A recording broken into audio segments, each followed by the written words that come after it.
Section 1. The house was smaller than Sarah remembered, and that was the first lie it told her.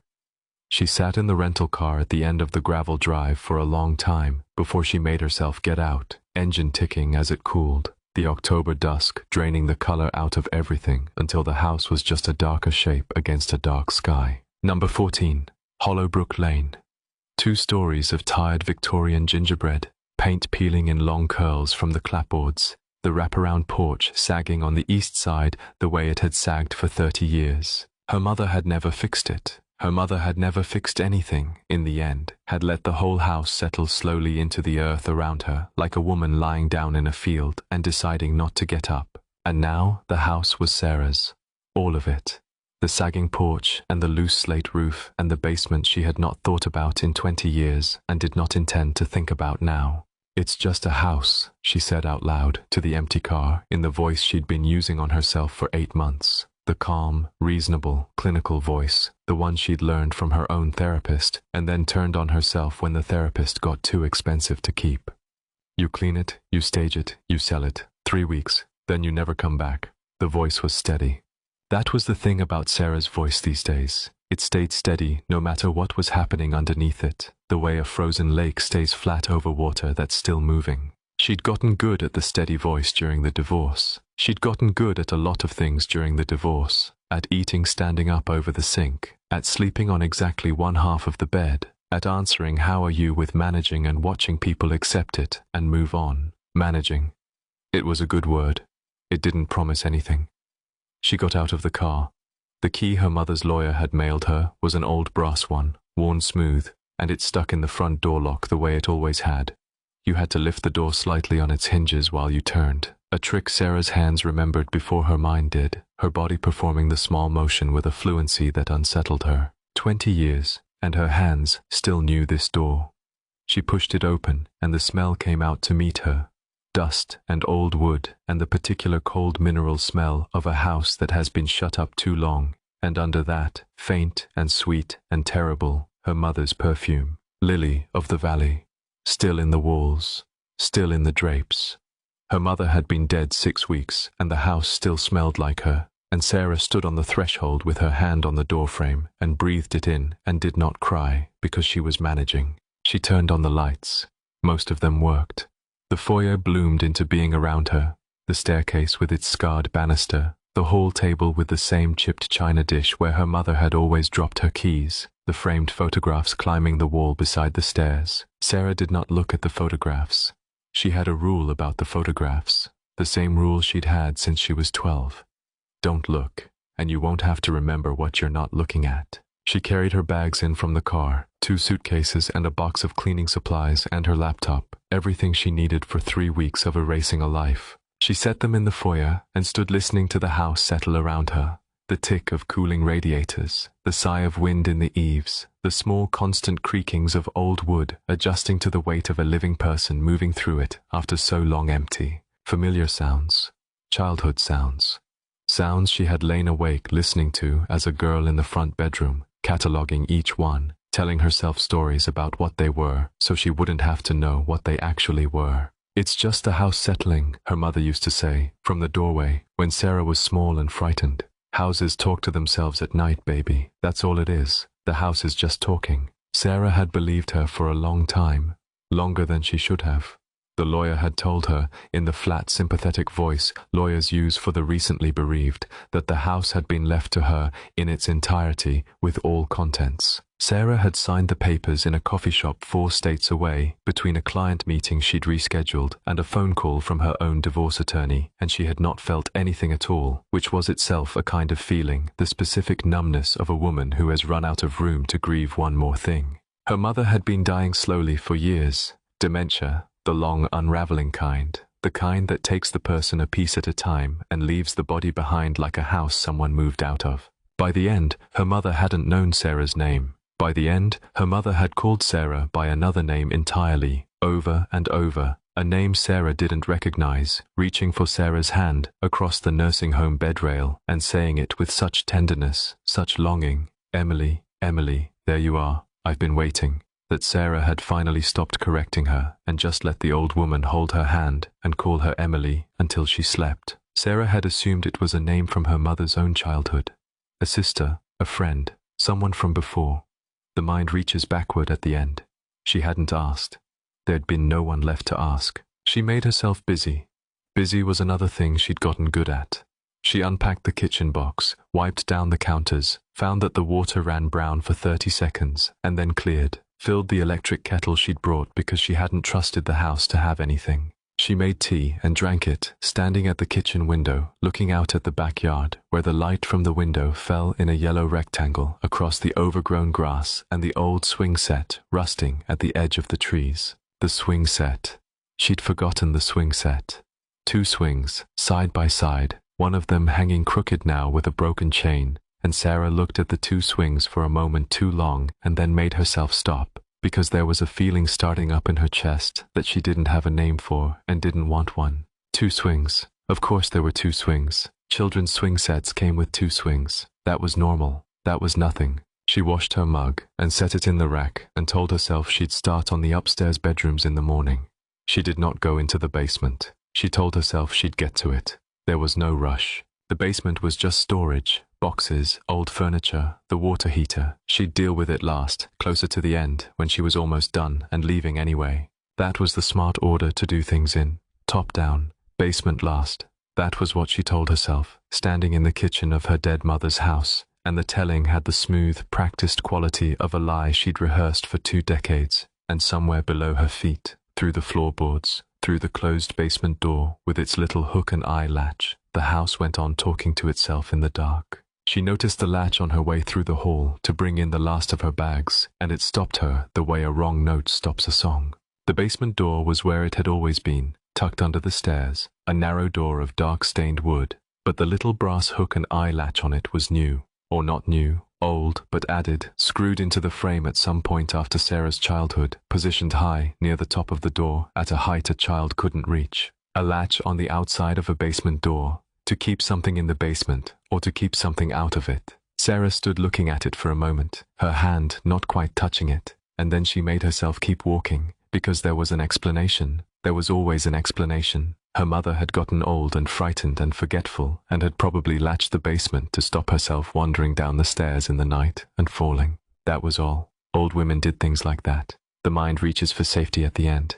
The hook was in the eye. The latch was fastened. Something was shut in the dark below the house, and her mother had wanted it to stay there, and Sarah walked past it with her bag and did not undo it. The photographs she passed on the stairs she did not look at, but she felt them, the way you feel someone watching you. There were more of them than she remembered. The wall going up the staircase was crowded with framed pictures, and Sarah kept her eyes on the steps, but at the edge of her vision the frames went by. Her mother young, her mother older, the house in summer, the house in snow, and one frame near the top, at the turn of the stairs, that her eye caught for half a second before she wrenched it away. 2 little girls in matching dresses, side by side, squinting into the sun. She was up the stairs and past it before the image finished arriving. She did not go back to look. That was the rule. Don't look, and you won't have to remember what you're not looking at. But she'd seen it, and the seeing sat in her chest, in the place that didn't have a name and would not leave. She took the front bedroom, because it had been hers, and because the other bedrooms were worse. Her mother's room with the bed still unmade, the sheets still holding the shape of a body, the guest room that had never had a guest, and the small room at the end of the hall that Sarah did not open, that she walked past quickly with her eyes forward, the way she walked past the photographs. The front bedroom had been repainted at some point, a flat institutional beige over what Sarah remembered as pale yellow, and the furniture was gone, replaced by her mother's sewing table and boxes of fabric. But it was still the room. The window still looked out over the front yard and the gravel drive and the road beyond. The floorboards still had the same knots in them, the one by the closet that looked like a screaming face if you stared at it too long, the way she'd stared at it as a child, lying on her stomach, making herself look at the scary thing until it stopped being scary, which was a game she'd invented and which had never once worked. She set up the air mattress she'd brought. She plugged in the little lamp.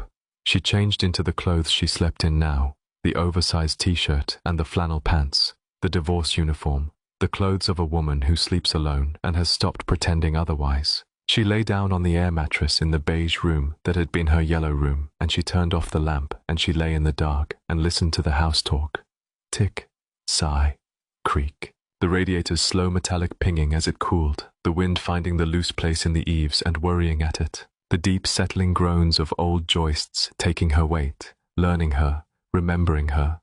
Sarah lay very still and breathed and told herself she was tired, she was grieving, she was in a strange place that wasn't strange, and all of this was normal, and she would sleep, and in the morning she would start the work of erasing this house from the earth. She was almost asleep when she heard the laughing. It was faint, so faint that for a long moment she wasn't sure she'd heard it at all, the way you're never sure of the first sound that wakes you. A child's laugh, high and bright and delighted, the helpless giggling of a little girl who has been tickled or told a secret or shown something wonderful. It came from below her, from downstairs, from the ground floor, or maybe from lower than that, and it rose up through the floorboards thin and clear and impossibly happy, and then it stopped. Sarah's eyes were open in the dark. Her heart was doing something complicated in her chest, a stutter and a lurch, and her whole body had gone rigid on the air mattress with the specific paralysis of a person who has heard a sound that cannot be there. She lay absolutely still and strained to listen. Every nerve pulled tight, and the house talked its nighttime talk.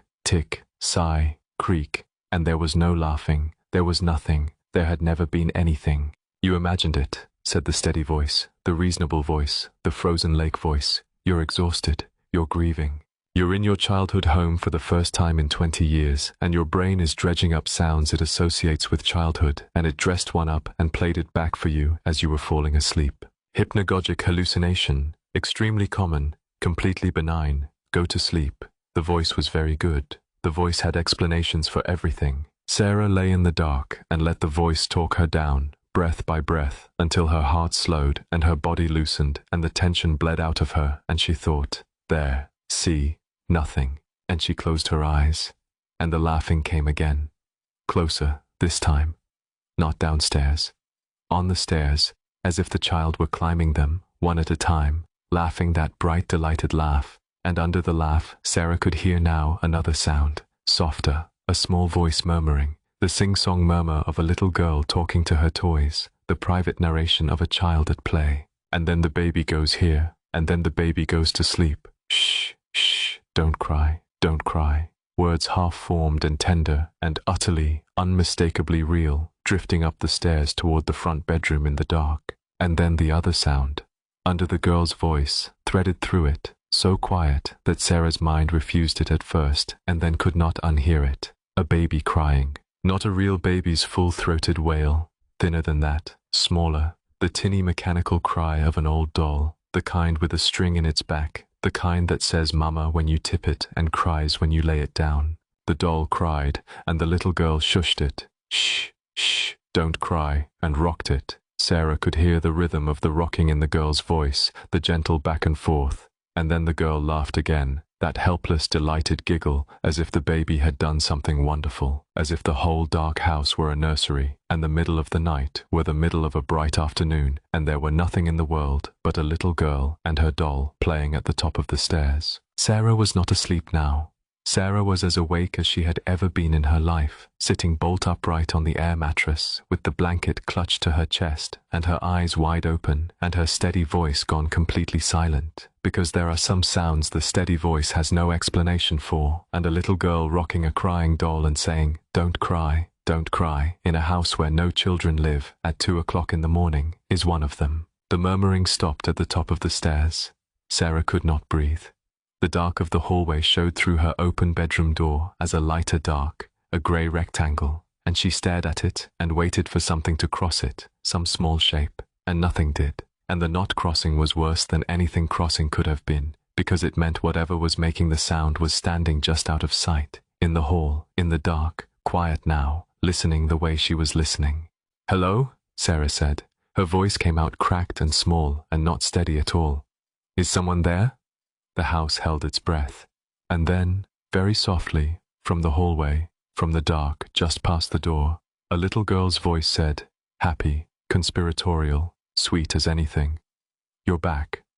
Sarah's hand found the lamp. She didn't remember reaching for it. The light snapped on, yellow and ordinary and blinding, and the bedroom leapt into being around her. The beige walls, the sewing table, the boxes of fabric, the screaming face knot in the floorboard. And the doorway was empty.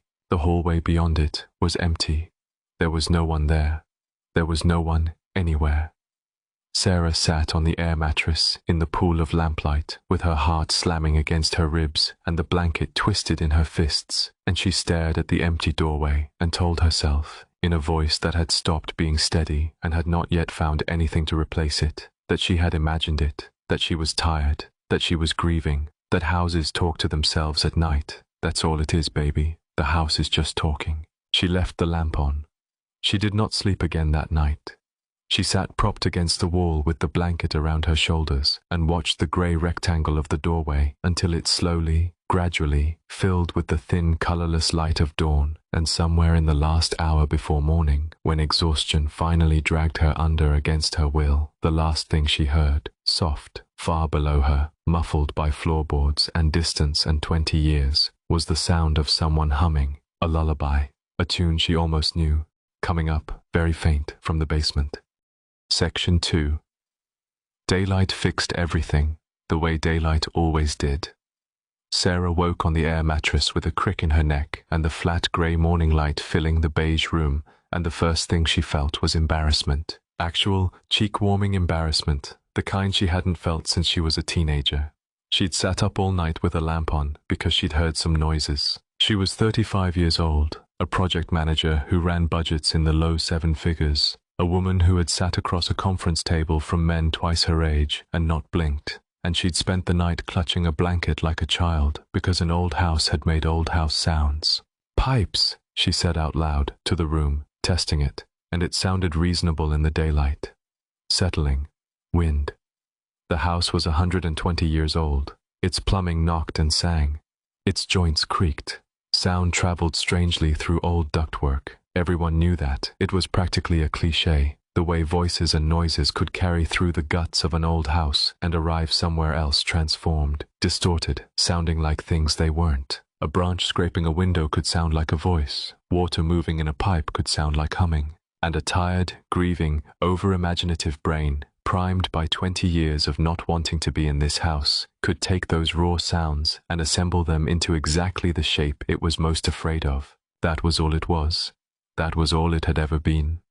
Sarah had read about this, the brain as a pattern-making machine, desperate to find meaning in noise, seeing faces in clouds, and hearing words in static. Pareidolia, for the visual kind. There was a name for the audio kind too, she was sure, though she couldn't remember it. There was a name for everything. That was the comfort of the reasonable voice. It knew there was always a name. She got up.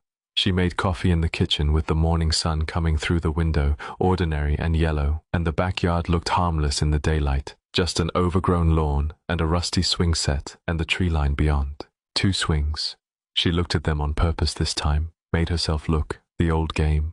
Make yourself look at the scary thing until it stops being scary. And it almost worked, in the daylight, with coffee in her hand.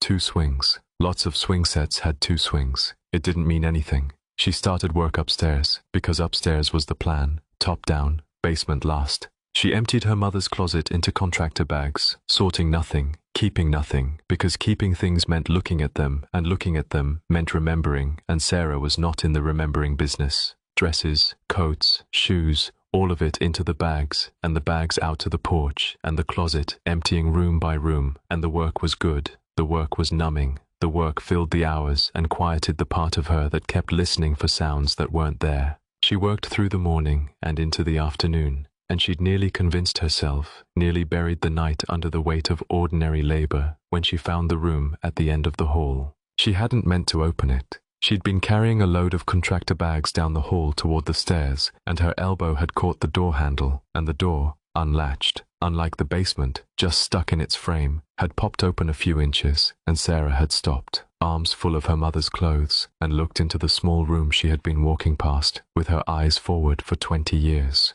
It was a child's room. That was the thing that stopped her breath. Not her room. Her room had been the front bedroom, the yellow one. This was a different child's room, small and square, with a single window looking out over the backyard and the swing set, and it had been kept. Not preserved like a shrine, nothing so dramatic, but kept, dusted, aired, the small bed made up with a faded quilt, a shelf of children's books, a wooden toy box against the wall, A child's room in a house where, Sarah would have sworn on anything, only one child had ever lived. Her mother had cleaned this room, for years, for decades. Had come in here and dusted the shelf and smoothed the quilt on a bed no child slept in a room Sarah had trained herself not to see. On the wall above the little bed was a framed cross-stitch, the kind grandmothers make, and Sarah crossed the room without deciding to and read it, and the letters had been stitched by careful, loving hands. Emily's room. Sarah backed out of the room and pulled the door shut and stood in the hallway with her arms full of garbage bags and her heart going like a fist on a door, and the reasonable voice tried to speak and could not find the words because there was no reasonable explanation for a room she had walked past 10,000 times as a child,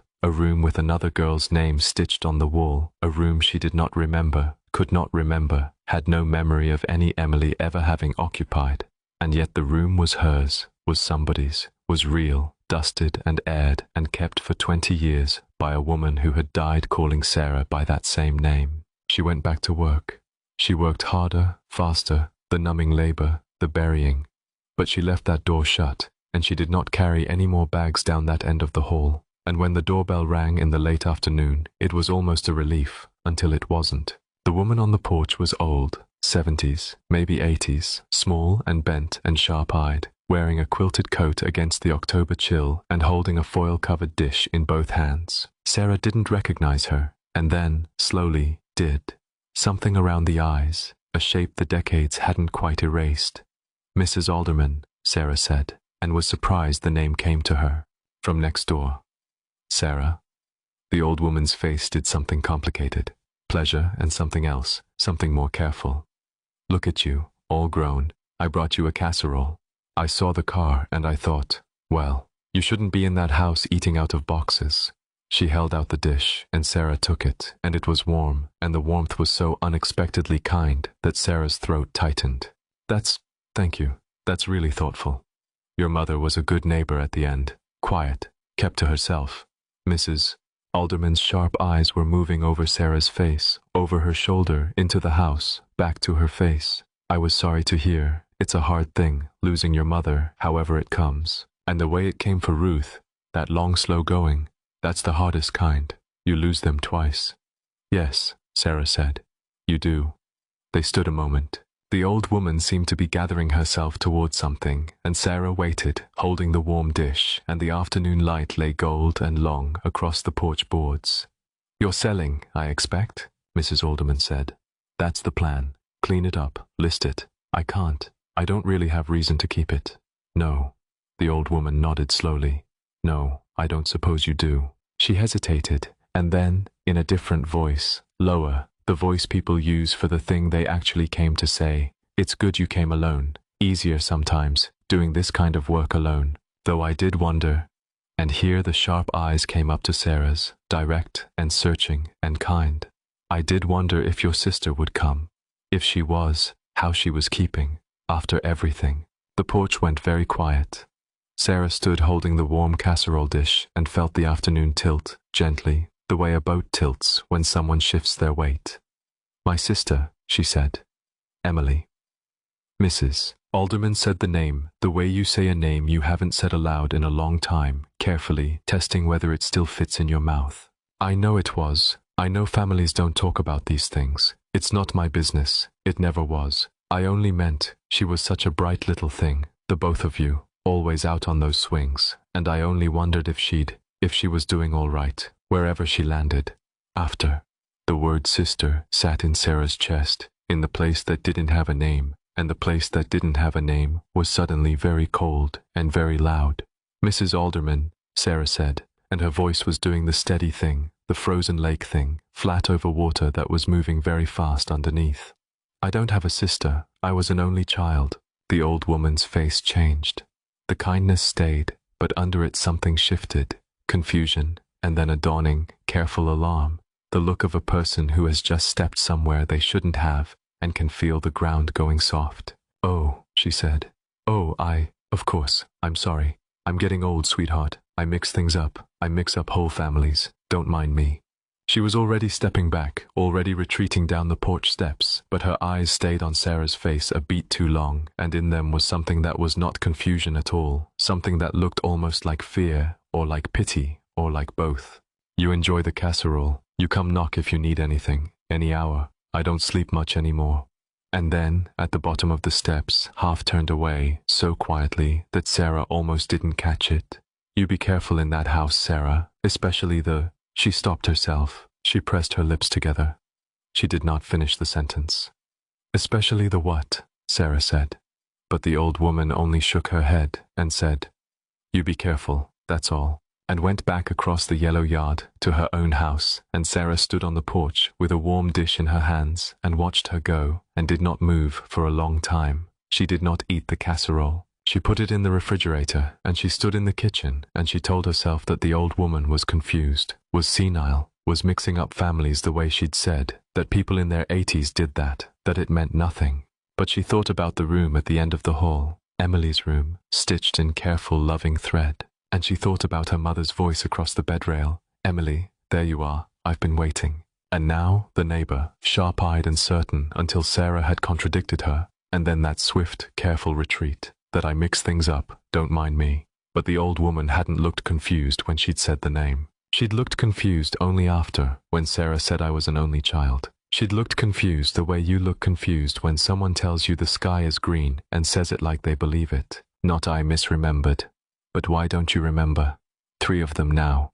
Her dying mother, a stitched name on a wall, an old woman on a porch. 3 separate sources, none of them able to conspire, all of them saying the same impossible thing, that there had been another girl, that Sarah had not been alone, that somewhere in the 20 years Sarah had spent training herself not to look. There was a sister-shaped hole she had learned to walk past, the way she walked past the photographs. The reasonable voice, for once, was not entirely reasonable, because the old woman had said the name, and the wall had said the name, and the dying woman had said the name, and 3 impossible things agreeing is not a coincidence. 3 impossible things agreeing is a fact that hasn't been admitted yet.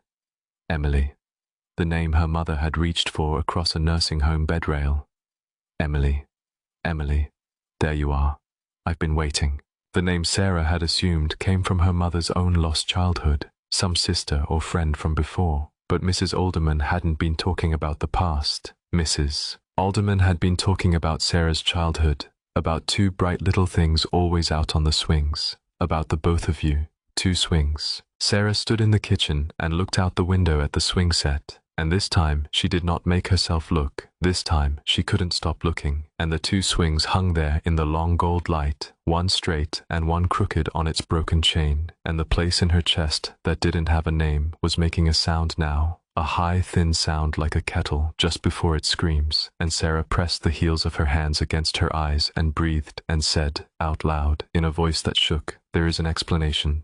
There is always an explanation. She's old. She's confused. That's all it is. But she had to know.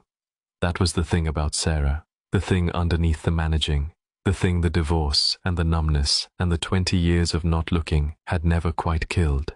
She had to know. She could bury a thing for 2 decades, but the moment someone loosened the earth over it, she had to dig. And there was one place in the house where the answers would be, if there were answers, one place she'd been putting off, one place she'd left for last, the basement. The hook came out of the eye with a small, reluctant scrape, and the basement door swung open on darkness and cold, and the smell of earth and mildew, and something underneath that, something faint and organic and old, that Sarah's body recognized before her mind did, and that made the hair stand up on her arms. She stood at the top of the stairs a moment, one hand on the frame, and told herself it was just a basement. Everyone's basement smelled like this, earth and damp and time. There was nothing down there but boxes and a dead water heater and the accumulated sediment of a life. She was looking for answers, that was all, for some rational sediment of the truth, a birth certificate, a photograph, a document that would explain Emily, that would turn the impossible sister into an ordinary secret, a stillbirth, a child given up, a cousin who'd lived with them one summer, some sad small human thing that families buried, and old women half remembered, and dying mothers reached for at the end. There was an explanation. She would find it in a box, and then she would understand, and the understanding would let her sleep. The stairs went down into the dark. Sarah found the light switch, an old round push button, ivory gone yellow, and pushed it, and a single bulb came on somewhere below, throwing weak orange light up the wooden steps.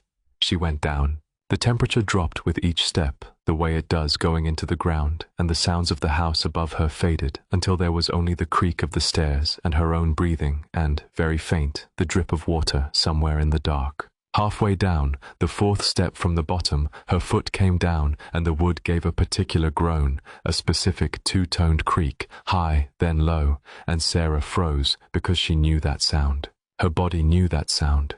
She had heard that exact creak 1,000 times from above, lying in her bed as a child. That fourth step groan, someone going down into the basement in the dark, in the middle of the night, over and over, a sound she had built stories around so she wouldn't have to know what it was. She stood on the fourth step in the orange dark and shook and made herself go down the last 3. The basement was low and close, the ceiling a tangle of pipes and joists just above her head, the floor old poured concrete gone soft and crumbling at the edges. Boxes stacked against the walls, a dead water heater, an old workbench with tools still laid out on it, rust frozen, as if their owner had just stepped away. And along the floor, faint in the dust, tracks, the swept clean paths of someone who came down here often, who walked the same lines across the basement floor again and again, from the stairs to the far wall and back. Her mother's tracks, made over 20 years.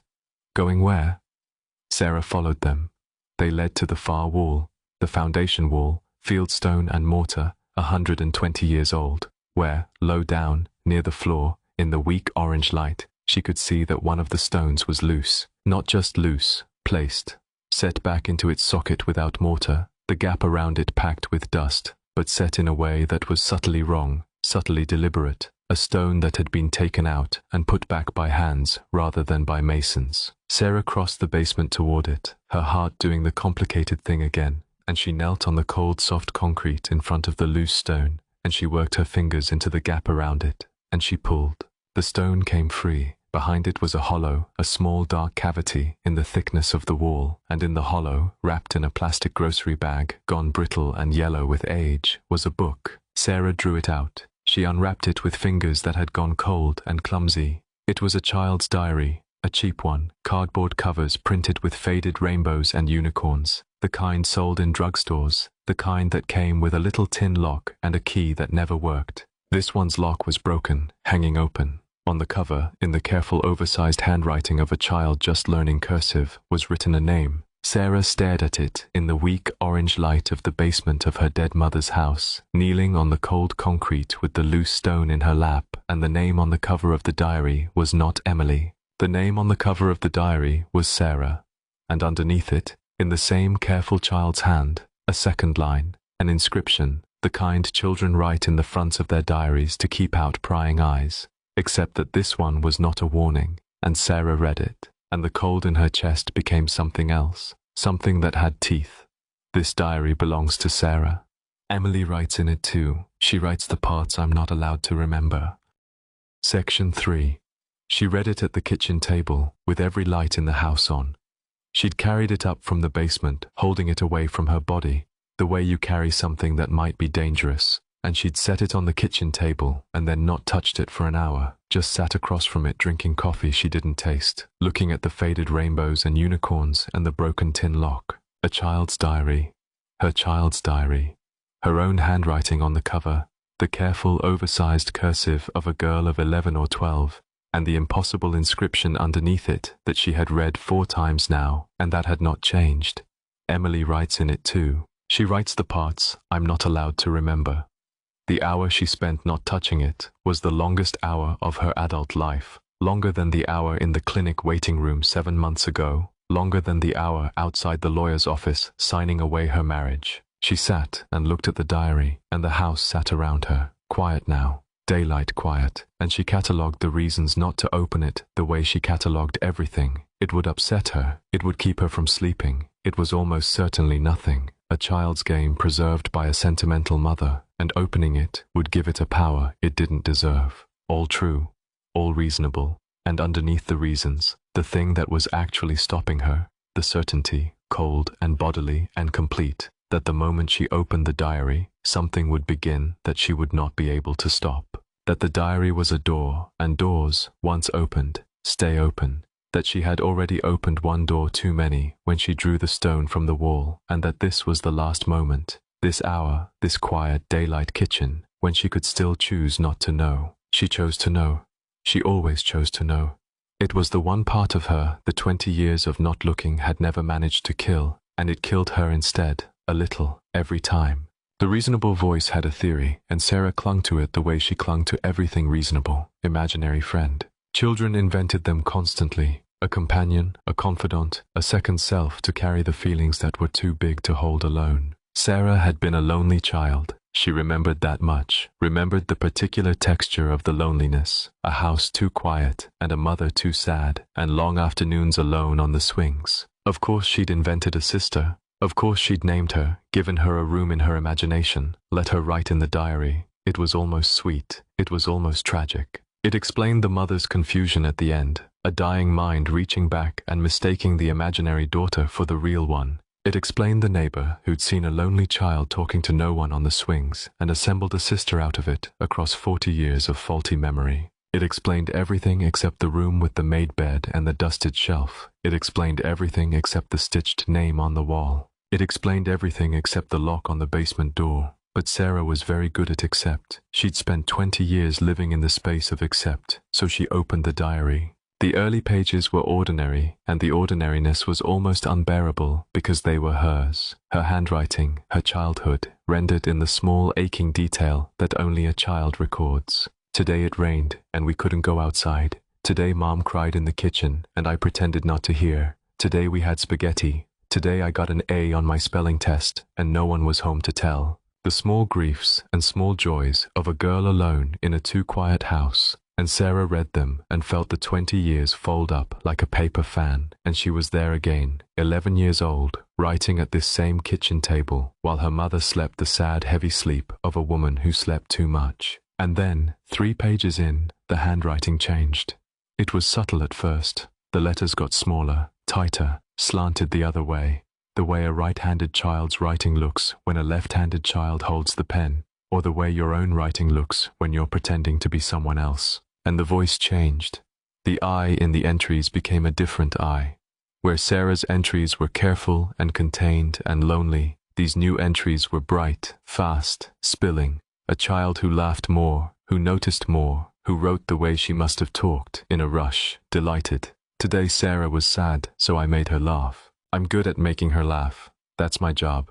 Mom says I'm the loud one, and Sarah's the quiet one, and that's why we work, because you need one of each. Today we played babies on the stairs, and Sarah was the mom, and I was the big sister, and my dolly cried, and I sang to her until she stopped. Don't cry, I know all the songs. Sarah's hands had gone cold on the pages. We played babies on the stairs. The words from the dark, from the top of the stairs, from 2 o'clock in the morning.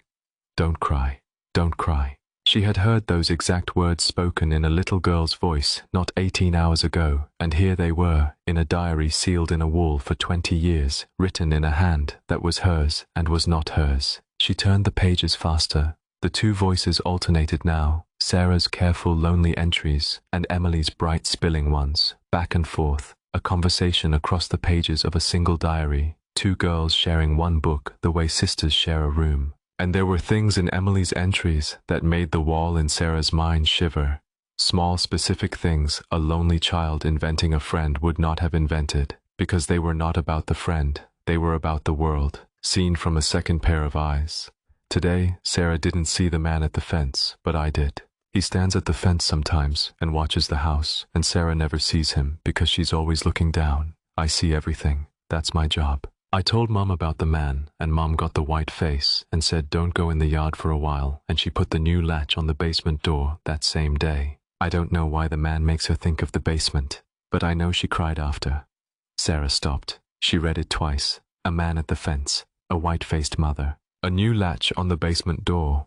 The latch, the hook and eye latch, screwed in high where a child couldn't reach. The latch Sarah had assumed her mother added at the end in her confusion, and here it was in a diary from 20 years ago, added that same day, the day of the man at the fence. Cause and effect laid out in a child's hand, but it made no sense. Why would a man watching the house make a mother lock the basement, unless the man wasn't the danger? Unless the man was watching because he knew what the mother had locked down there. The reasonable voice had no theory for this. The reasonable voice was very quiet now. She turned the pages faster, and Sarah's own entries grew stranger too, in a different way. They grew thin, grew absent, as if the girl writing them were slowly going away. Today I don't feel like myself.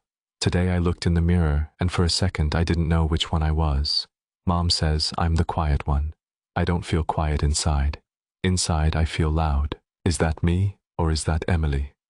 I can't always tell anymore. And Emily's entries, in counterpoint, grew solid, grew present, grew certain, until reading them side by side was like watching a photograph develop and another photograph fade, one girl coming into focus as the other dissolved. And Sarah read them and could not remember writing either kind, could not remember Emily, could not remember being anything but alone, and the not remembering was a wall in her mind, smooth and high and old, and behind the wall something was moving. Then she reached the entry that stopped her heart. It was in Emily's hand, the small, tight, slanted writing, but it was different from the others, calmer, the letters formed with a care that the bright, spilling entries never had, as if the writer had slowed down, had wanted to be understood. It was dated in a child's way, just Tuesday, no month, no year, and it read, I have to write the true things now, the things Sarah isn't allowed to remember, because someone has to remember them, and it can't be her. Here are the true things. Mom is going to get sick in her head when she's old and forget everybody, but she'll remember me because I'm the one she's sorry about. That's a long way away, 20 years or more, and Sarah is going to grow up and get married to a man named Michael, and they're going to lose a baby before it's born, and then Michael is going to leave. And Sarah is going to come back to this house when Mom dies, and she's going to find this diary. Hi Sarah, I've been waiting. I told you I write the parts you're not allowed to remember. This is one of them. Sarah put the diary down.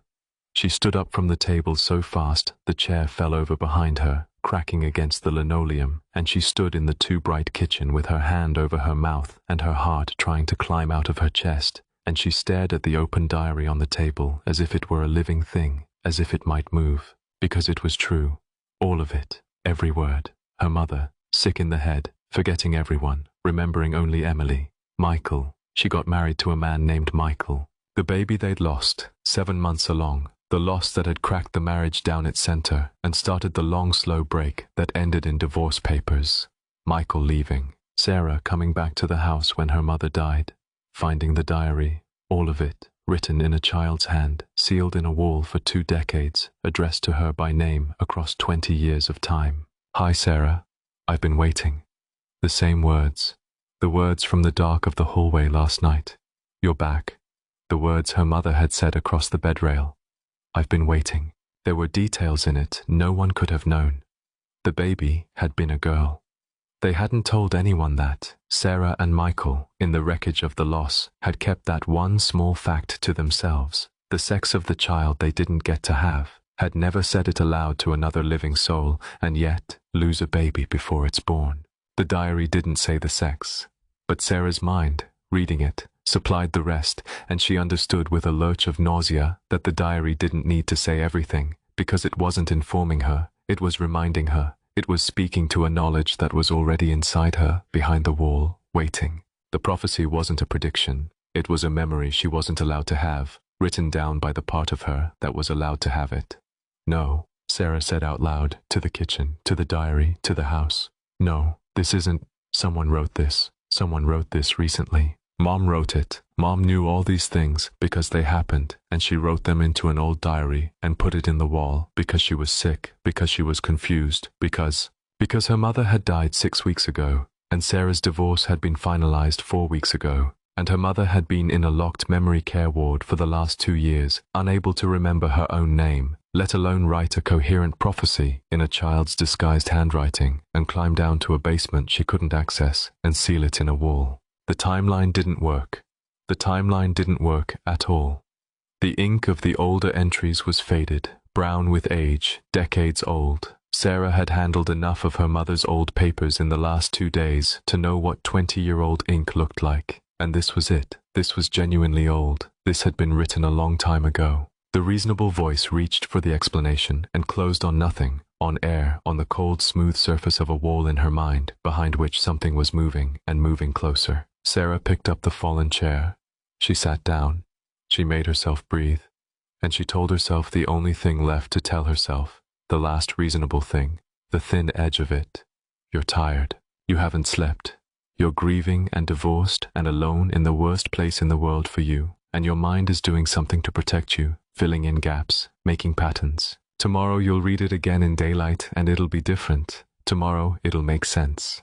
She had almost steadied herself when the sound came. It came from upstairs this time, from the room at the end of the hall, Emily's room, the room with the made bed and the stitched name. A small sound, rhythmic, familiar, and it took Sarah a moment to place it because it was so ordinary, so domestic, so wrong. The creak of a rocking chair, back and forth, back and forth. The slow, patient rhythm of someone rocking, someone soothing, and under it, threading up through the ceiling into the too bright kitchen, a voice, a little girl's voice, humming. The same lullaby Sarah had heard rising from the basement the first night. She knew it now, knew the tune, though she couldn't have said where from. A simple falling melody, 3 notes, and then a fourth, over and over, the kind of song you sing to a baby to make it sleep. And woven through the humming, the other sound, the sound that made Sarah grip the edge of the table until her knuckles went white, the thin mechanical cry of an old doll, rising and falling, mama, mama, and the little girl humming to quiet it, and the rocking chair going back and forth, in a room where there was no rocking chair, over Sarah's head, at 3 o'clock in the morning. There was no rocking chair in Emily's room. Sarah had seen the room, had stood in it, a bed, a shelf, a toy box, a window, no chair. And yet the creak came, steady and certain, the specific sound of old wood rockers on an old wood floor, and the humming, and the crying doll, and Sarah sat frozen at the kitchen table beneath it, and listened to her dead sister rock a doll to sleep in a chair that wasn't there, and the reasonable voice did not say anything at all, because there was nothing left for it to say. The rocking stopped. The humming stopped. And into the silence, clear and sweet, and directly above her, close as if the child were kneeling on the floor with her mouth to the boards, a little girl's voice said, "She likes when you read to us, Sarah. Don't stop reading." Sarah did not scream.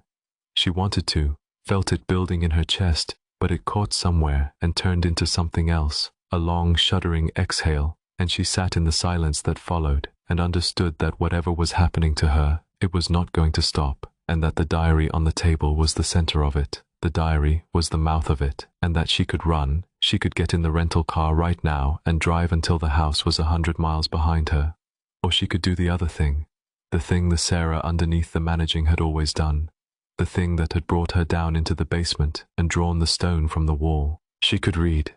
She closed the diary, she made herself do it, made her shaking hands close the cover, and she did not put it back in the wall. She could not have made herself go back down to the basement, and some deeper part of her did not want the diary out of her sight, wanted to keep it close the way you keep an enemy close, and so she carried it upstairs and set it on the floor beside the air mattress, and she lay down with every light in the house still burning, and she did not sleep, and she watched the diary the way she'd watched the doorway the night before. She did not sleep, but at some point, near 3 in the morning, she must have drifted, because she came back to herself with a jolt, heart pounding, certain she'd heard something, and the house was silent, and the lights were still on, and the diary lay where she'd left it on the floor beside her. But it was open. She had closed it. She knew she had closed it. She'd closed it in the kitchen, and carried it up closed, and set it down closed, and now it lay open on the floor in the lamplight, open to a page near the middle. And Sarah looked at it, and did not want to look, and could not stop, and she reached out with a hand that shook and picked it up and read the page it had opened to. It was a page she had not read. She'd stopped at the Tuesday entry, the True Things entry. She hadn't turned past it. This was several pages later, and it was blank. Or it had been blank. She was certain it had been blank. The diary had been mostly blank after the middle. That was the thing about it. That was the thing she hadn't let herself think about. That the entries stopped partway through, and the rest of the book was empty pages. This page had been empty. It was not empty now. There were 3 lines on it, in fresh ink, in the small, tight, slanted hand, in Emily's hand, and the ink was still faintly wet, catching the lamplight, and Sarah read the 3 lines and felt the bottom drop out of the world. You're reading this at night with all the lights on. You're scared. Don't be scared, Sarah. I'm not going to hurt you. I've been waiting 20 years to talk to you, and we don't have very much time, so please, turn the page. Section 4. Sarah turned the page. She did it before she could think better of it, before the reasonable voice could reassemble itself and tell her to close the book and get in the car and drive. She turned the page the way you pull off a bandage, fast, committed, and the next page was covered in the small, tight, slanted hand, and the ink was fresh, and it was waiting for her. Thank you. I know that was hard. You were always the brave one, even though Mom said I was. You were brave in the quiet way, and I was brave in the loud way, and that's why we worked. Do you remember that? You don't, do you? I can tell you don't. That's okay. That's what the wall is for. I'm going to help you take it down, but we have to go slow, because if it comes down too fast, it will hurt you, and I don't want to hurt you. I never wanted to hurt you. That's the most important thing, and I need you to believe it before we go any further. Write back. There's a pencil in the toy box in my room. Write back to me, Sarah, please. It's been so long since anyone talked to me. Sarah sat on the air mattress in the burning lamplight and read it 3 times, and the horror of it was real and total. But underneath the horror was something worse, something the reasonable voice would have died before admitting the writing was kind. Whatever this was, psychosis, haunting, the slow structural collapse of her own mind, it was speaking to her with love. I never wanted to hurt you. It's been so long since anyone talked to me. And the loneliness in that last line was a loneliness Sarah recognized because it was her own, because she had spent 20 years being exactly that lonely, and the recognition was a hook in her chest, and the hook pulled. That was the thing no one told you about horror, Sarah thought, sitting in the light with the diary open in her lap. In the stories, the dead thing wanted to hurt you, and the fear was clean, and you knew what to do. Run, fight, flee. But this wasn't clean. This thing wanted to talk to her, wanted to be believed, and remembered, and loved. And that was so much worse, because it meant the thing wasn't a monster, or if it was a monster, it was a monster with her own face, and her own loneliness, and her own aching need to be known. And you cannot run from a thing that wears your own heart. You can only turn the page, or not turn it. And Sarah had already turned it. She should not have gone to the toy box. Every reasonable cell in her body knew she should not have gone to the toy box. But she got up off the air mattress, and she walked down the hall past the photographs she wouldn't look at. And this time, this once, she almost looked. Her eyes flicked toward the wall at the turn of the stairs, toward the frame she'd seen the first night, the 2 little girls in matching dresses squinting into the sun. She almost let herself see it fully, but the old reflex held, the 20-year reflex, and she wrenched her gaze away and walked on. And the not looking was a small betrayal she would think about later, when it was too late for looking to help. She opened the door of Emily's room, the room with the made bed and the stitched name, and she crossed to the toy box in the corner and lifted the lid. The room was cold. Colder than the hallway, colder than the rest of the house, the specific bone cold of the basement, of the ground, and the smell was in here too, faint under the dust, the organic old smell that Sarah's body knew and her mind refused. She stood in the doorway a moment, and the cold came out to meet her, and her breath, she could see her breath, in October, in a heated house, a faint pale plume, the way you see your breath in a walk-in freezer, or a winter morning, or a basement in the cold ground. The room was the temperature of the basement. The room, at the top of the house, farthest from the ground, was as cold as the deepest part of the earth beneath the foundation, and Sarah stood in the doorway, breathing plumes of pale vapor, and understood. In the wordless bodily way, she understood everything she wasn't allowed to know, that this was Emily's room because Emily was in it, that the cold was Emily, that some part of her sister had been standing in this cold room for 20 years while her mother dusted the shelf and smoothed the quilt, and Sarah walked past the door with her eyes forward. She made herself cross to the toy box. Every step was colder. Inside the box, dolls. A dozen of them, old, cheap, their painted faces crazed with age, their cloth bodies gone grey, and they were arranged. That was the thing. That was the thing that made the plume of Sarah's breath catch in her throat. They were arranged in a circle, facing inward, facing each other, the way children arrange dolls for a tea party or a funeral. And in the center of the circle was an empty space, a doll-sized gap, as if one of them were missing, as if one of them had gotten up and walked away. And on top, laid across the circle of watching painted faces, a single pencil, yellow, sharpened, the eraser worn down, placed there, waiting. Sarah took it. Her hand did not want to take it, and she took it anyway, because she always chose to know, and as her fingers closed on the pencil, one of the dolls in the circle, she would swear this to herself for the rest of her life, and never be sure. One of the dolls turned its crazed painted face, very slightly, with a tiny ceramic scrape, to watch her go. She did not run, though every animal instinct in her body was screaming to. She walked, fast, stiff-legged, not looking behind her, out of the cold room and down the hall and back to the front bedroom, and she sat down with the diary in her lap and the pencil in her cold fingers, and she found the fresh page, and below Emily's writing, in her own adult hand, which looked enormous and clumsy next to the small child's slant, she wrote, "Who are you?" She sat and looked at what she'd written. Nothing happened. Of course nothing happened. Ink and pencil didn't answer back. She was a grown woman writing in a child's diary in an empty house at 3 in the morning. And she was going to close the book now, and she was going to sleep, and in the morning she was going to call someone, a doctor, a friend, anyone, because this was not okay, this was not. The words appeared under her own, not written, appearing, the graphite darkening into being letter by letter across the page, as if an invisible hand were pressing an invisible pencil, and Sarah watched them come and could not move and could not breathe. "I'm your sister. I'm Emily. We were born 11 minutes apart, and you came first, so you always thought you had to take care of me, but really, it was the other way around. You don't remember because of what happened. I'm the part of us that remembers. Ask me. You've been not asking for 20 years. Ask me the real question."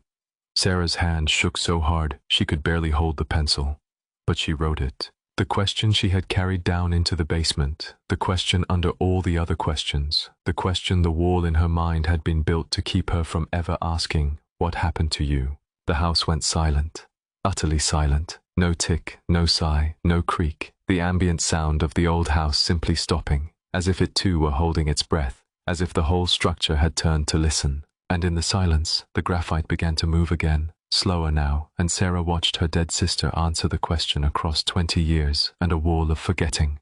"Not yet. That's the fast way, and the fast way hurts. I told you, we go slow. But I'll give you the first piece, because you're brave, and you asked. Here's the first piece. It happened in the basement. It happened on a Tuesday in the winter. You were there, Mom was there, and there was a man there too. The man from the fence. That's all you get tonight. It's too much already. I can feel you shaking. I can feel it from in here. Put the diary down now, Sarah. Sleep. I'll still be here tomorrow. I'll always be here. That's the whole problem, isn't it? I'll always be here." The graphite stopped. Sarah's whole body was shaking now, a fine, continuous tremor, and she knew she should stop. Knew Emily had told her to stop, but she was Sarah. She always chose to know. And she pressed the pencil to the page one more time and wrote the thing she had to ask. "Are you dead?" The house held its silence. And then, slower than before, with long pauses between the words, as if the writing cost something, as if it were being dragged up from very far down. "That's a harder question than you think. I'll answer it, but not tonight. I'll tell you what I can say tonight. One of us died in the basement on that Tuesday. One of us walked back up the stairs. And for 20 years, the one who walked up has been living the life, and the one who stayed down has been waiting in the cold. That's all true, every word. But which one is which? That's the wall, Sarah. That's the thing you built the wall to not know, and I can't take the wall down for you. Only you can do that. I can only stand on my side and tell you I'm here. Now please, please put the diary down. I can feel how scared you are, and it's breaking my heart, and I don't have very much heart left, and I want to save it for the end. Which one is which?" Sarah read the words, and the wall in her mind shuddered along its whole length, and something vast and cold pressed against the other side of it, and she understood, in a flash of pure animal terror, that she slammed down before it could finish forming, that she did not actually know, could not actually be sure, which sister she was. That the certainty of being Sarah, the certainty she'd carried her whole life, was itself a thing behind the wall, a thing that had been decided for her, a thing that might not be true. She put the diary down. She put it down fast, the way you drop something hot. Sarah put the diary on the floor and lay down on the air mattress with all the lights on and pulled the blanket over herself like a child, and she did not close her eyes. And above her, from Emily's room, very softly, the humming started again. The lullaby. 3 notes and a fourth. And this time, Sarah knew where she knew it from. The knowledge arriving from behind the wall, like water seeping under a door. it was the song. The song they used to sing. The song she used to sing, or the song Emily used to sing, or the song they sang together. Two girls on the stairs with a crying doll. Don't cry, don't cry. I know all the songs. And Sarah lay in the light and listened to it, and did not scream, and did not run.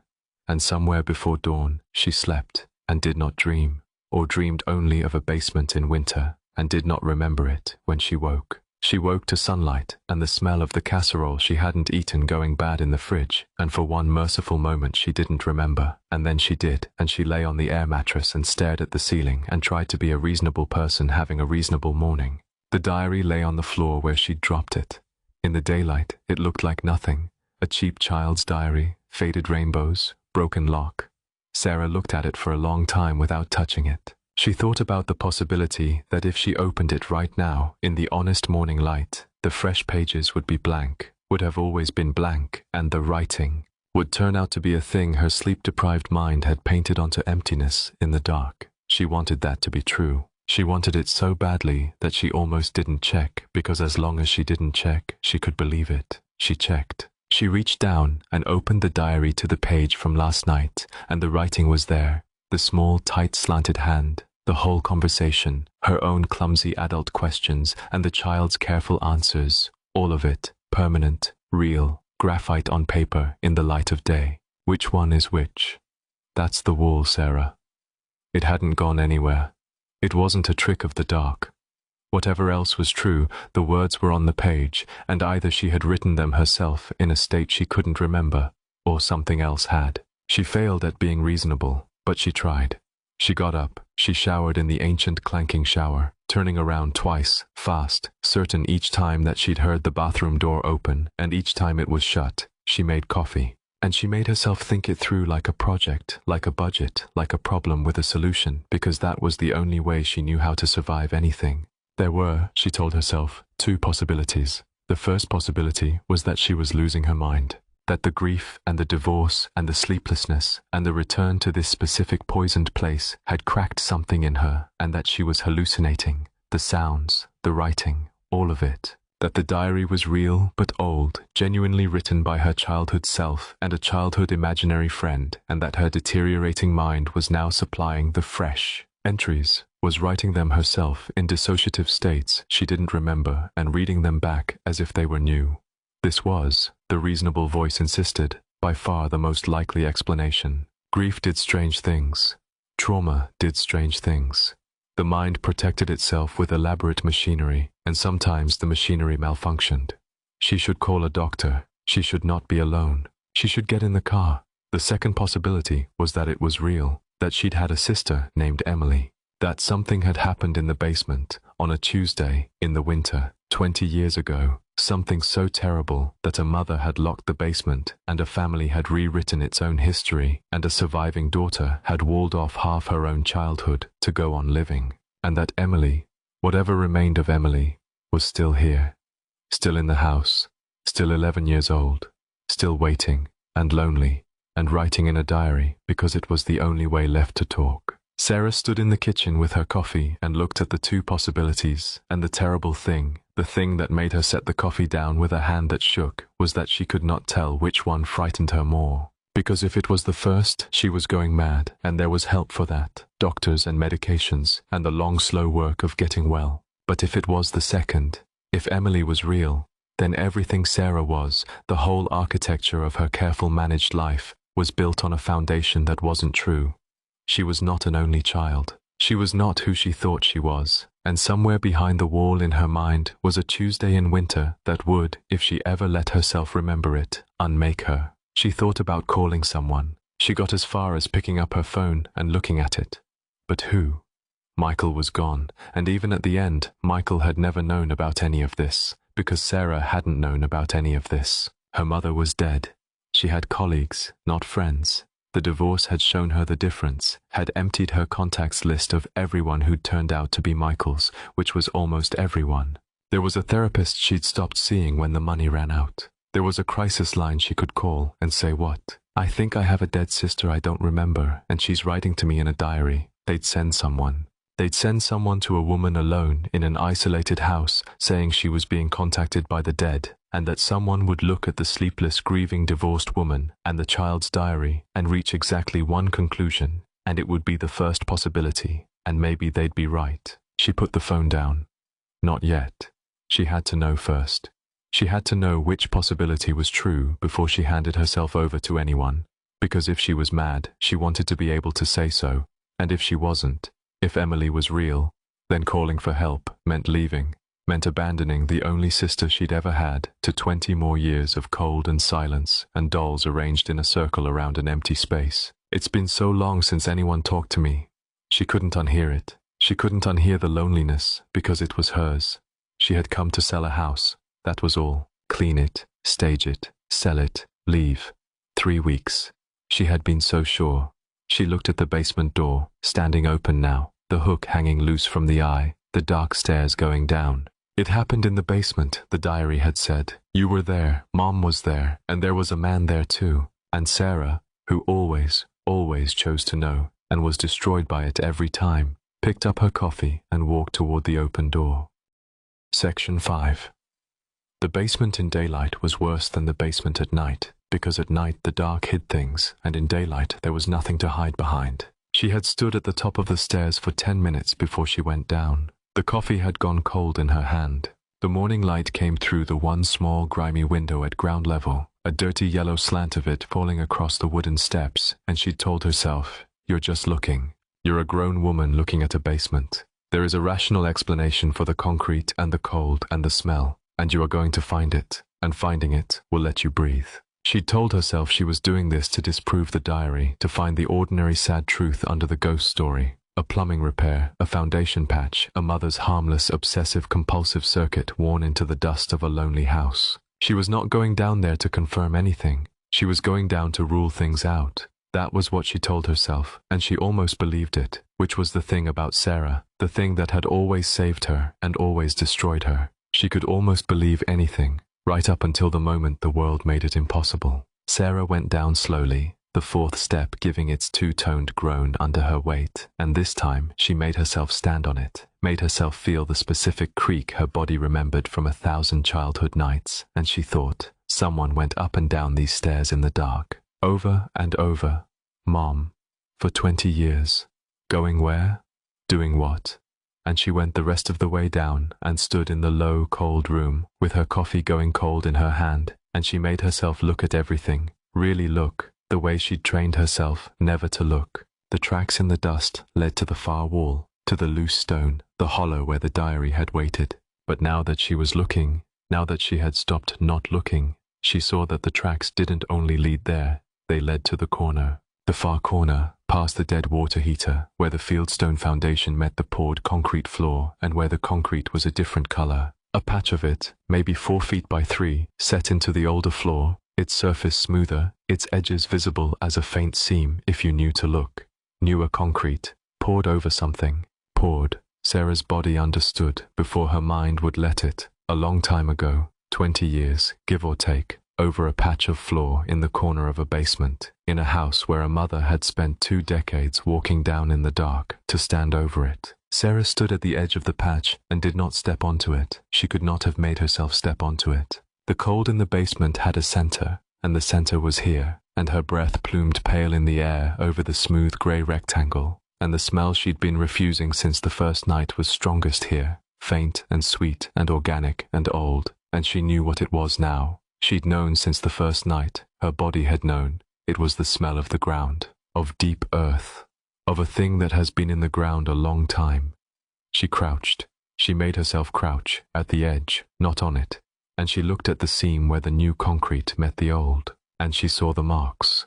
Along one edge of the patch, pressed into the concrete when it was still wet 20 years ago and set there forever, were small, shallow, curved impressions, a row of them, evenly spaced, and it took Sarah a long moment to understand what they were, because her mind kept refusing the shape, and then it stopped refusing, and she understood. Fingertips. Small ones.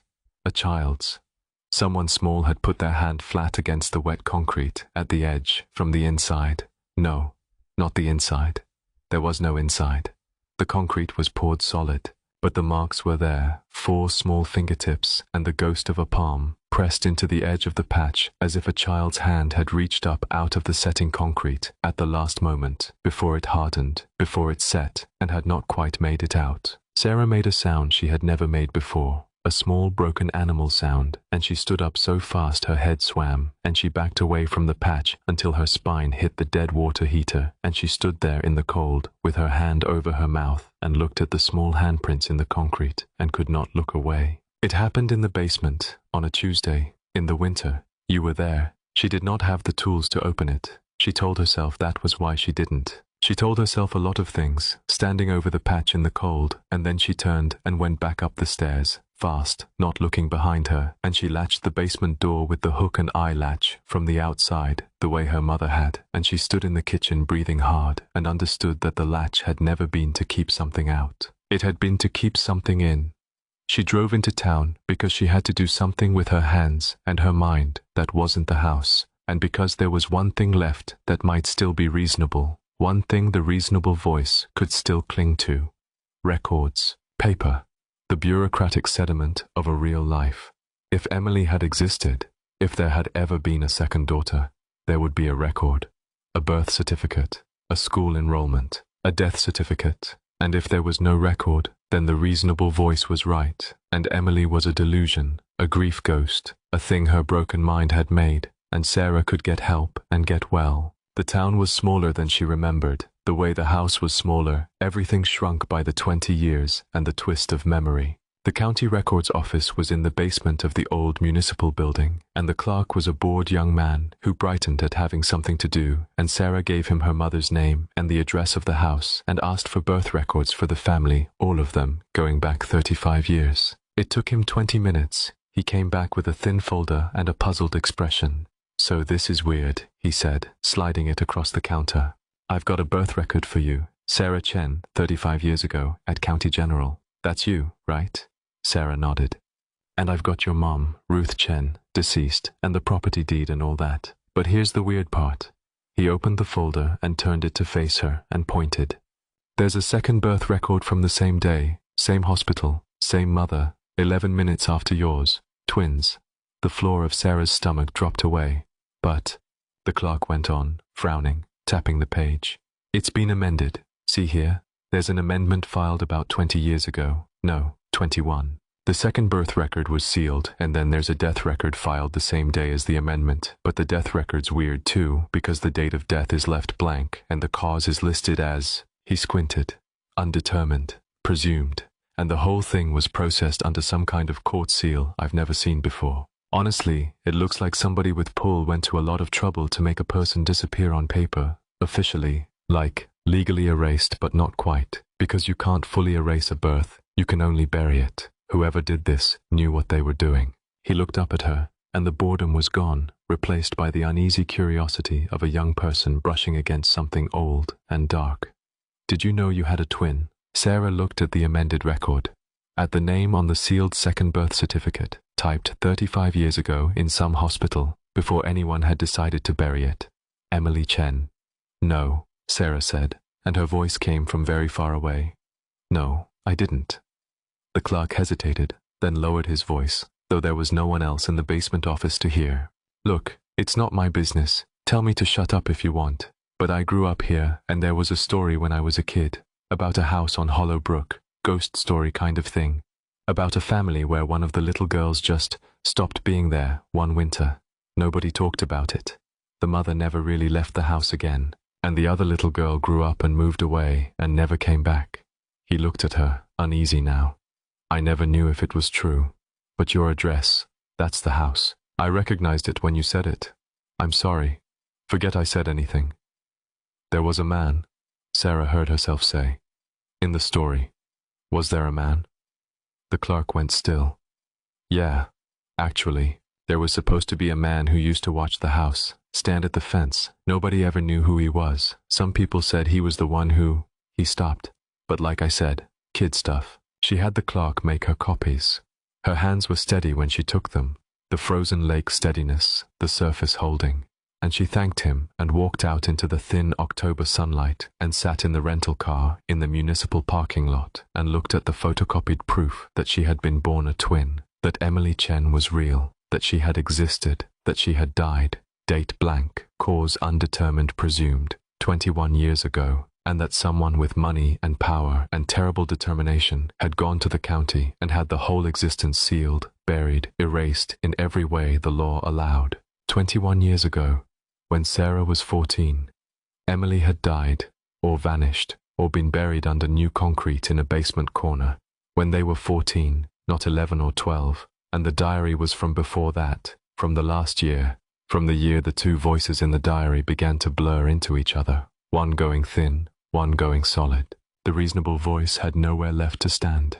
Emily was real. The records proved it. Whatever else was true, ghost or madness, haunting or breakdown, the foundational fact was no longer in question. Sarah Chen had had a twin sister named Emily, and Emily had died young and been erased, and Sarah had spent 20 years not knowing, and now she knew.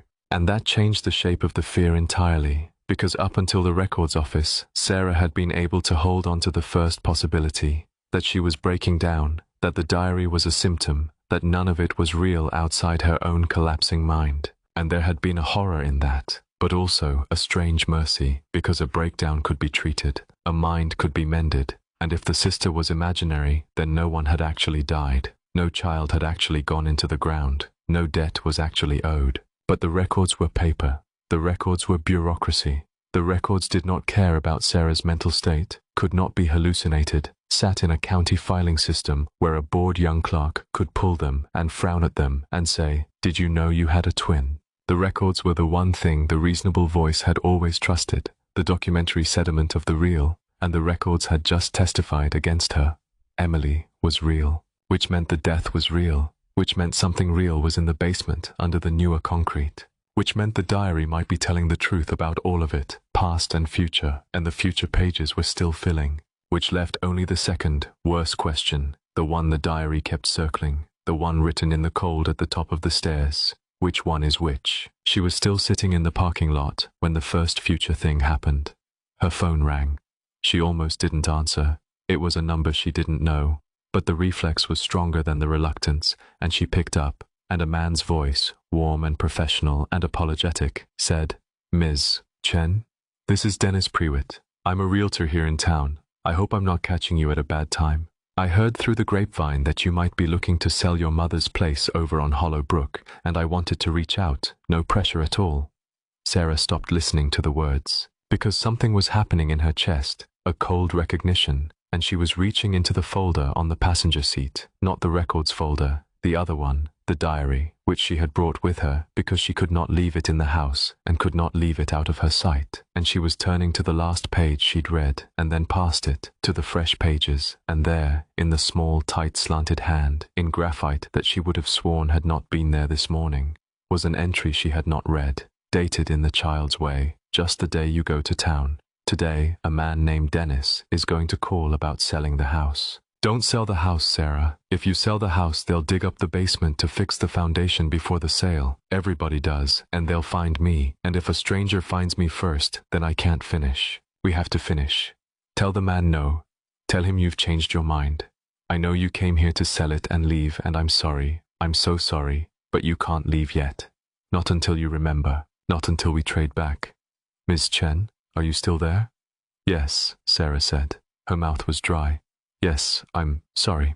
I've actually decided not to sell, not right now. I'm going to hold on to it for a while. Oh, of course, no problem at all. These things take time. Can I leave you my number in case you change your... That's fine, Sarah said, and did not write it down, and hung up and sat in the parking lot with the diary open on her lap and the photocopied birth records beside her and the thin October sun coming through the windshield. And she understood that the diary was not only remembering the past. It was still going. It was still writing. It knew about the phone call before the phone call happened. And there were pages left. Many pages, the back half of the book, once blank, filling now. And somewhere in those pages was written the rest of it. What was going to happen. How this ended. What Emily meant by trade back. Not until we trade back.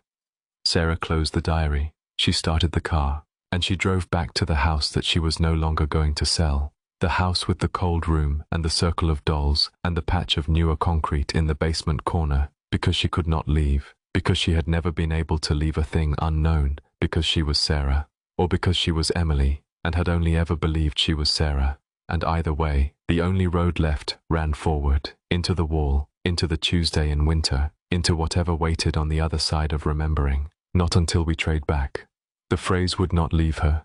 She turned it over at every red light, the way she used to turn over a budget problem, looking for the shape of it. Trade back implied a trade had already happened.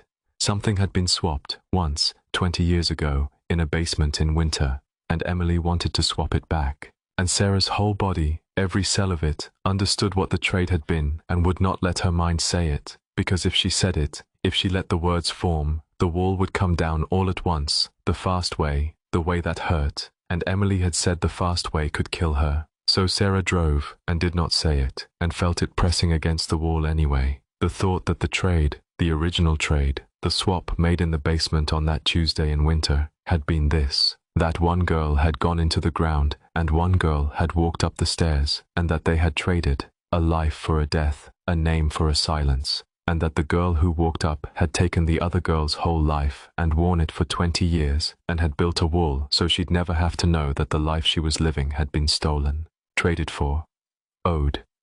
And now the debt was calling. The diary on the passenger seat was warm. She noticed it at a stoplight, reached over and touched it without thinking, the way you touch a companion's arm, and it was warm, warm as a living thing, warm as a hand. And Sarah pulled her fingers back and drove the rest of the way home, not touching it and not looking at it, and hearing, very faint, under the sound of the engine, a child humming a lullaby in the back seat of an empty car. The humming followed her all the way home, and when she pulled into the gravel drive and cut the engine, it did not stop. It went on, soft and sweet and patient, from the back seat of the car, where no one sat, and then, as Sarah gathered the diary and the records and her courage and opened the car door, it moved. She heard it move, heard the humming leave the car ahead of her, cross the yard, climb the porch steps, and pass through the front door she had locked that morning, into the house, up the stairs, to the cold room at the end of the hall, where it settled, and waited, and hummed, 3 notes and a fourth, don't cry, I know all the songs. Sarah sat alone in the car, in the dark for a moment. Then she followed it in, because there was nowhere else to go, because the road ran only forward now, and because, she admitted it to herself for the first time, sitting in the cold car, in the gravel drive, some part of her wanted to. Some part of her, behind the wall, had been lonely for 20 years too, and knew exactly whose voice that was, and had been waiting just as long to hear it again. Section 6. The wall came down in pieces, over 3 days, the way Emily had promised. Slowly, so it wouldn't kill her, and each piece arrived the same way, a smell, a sound, an object, and then a memory rising up behind it like a body surfacing in dark water.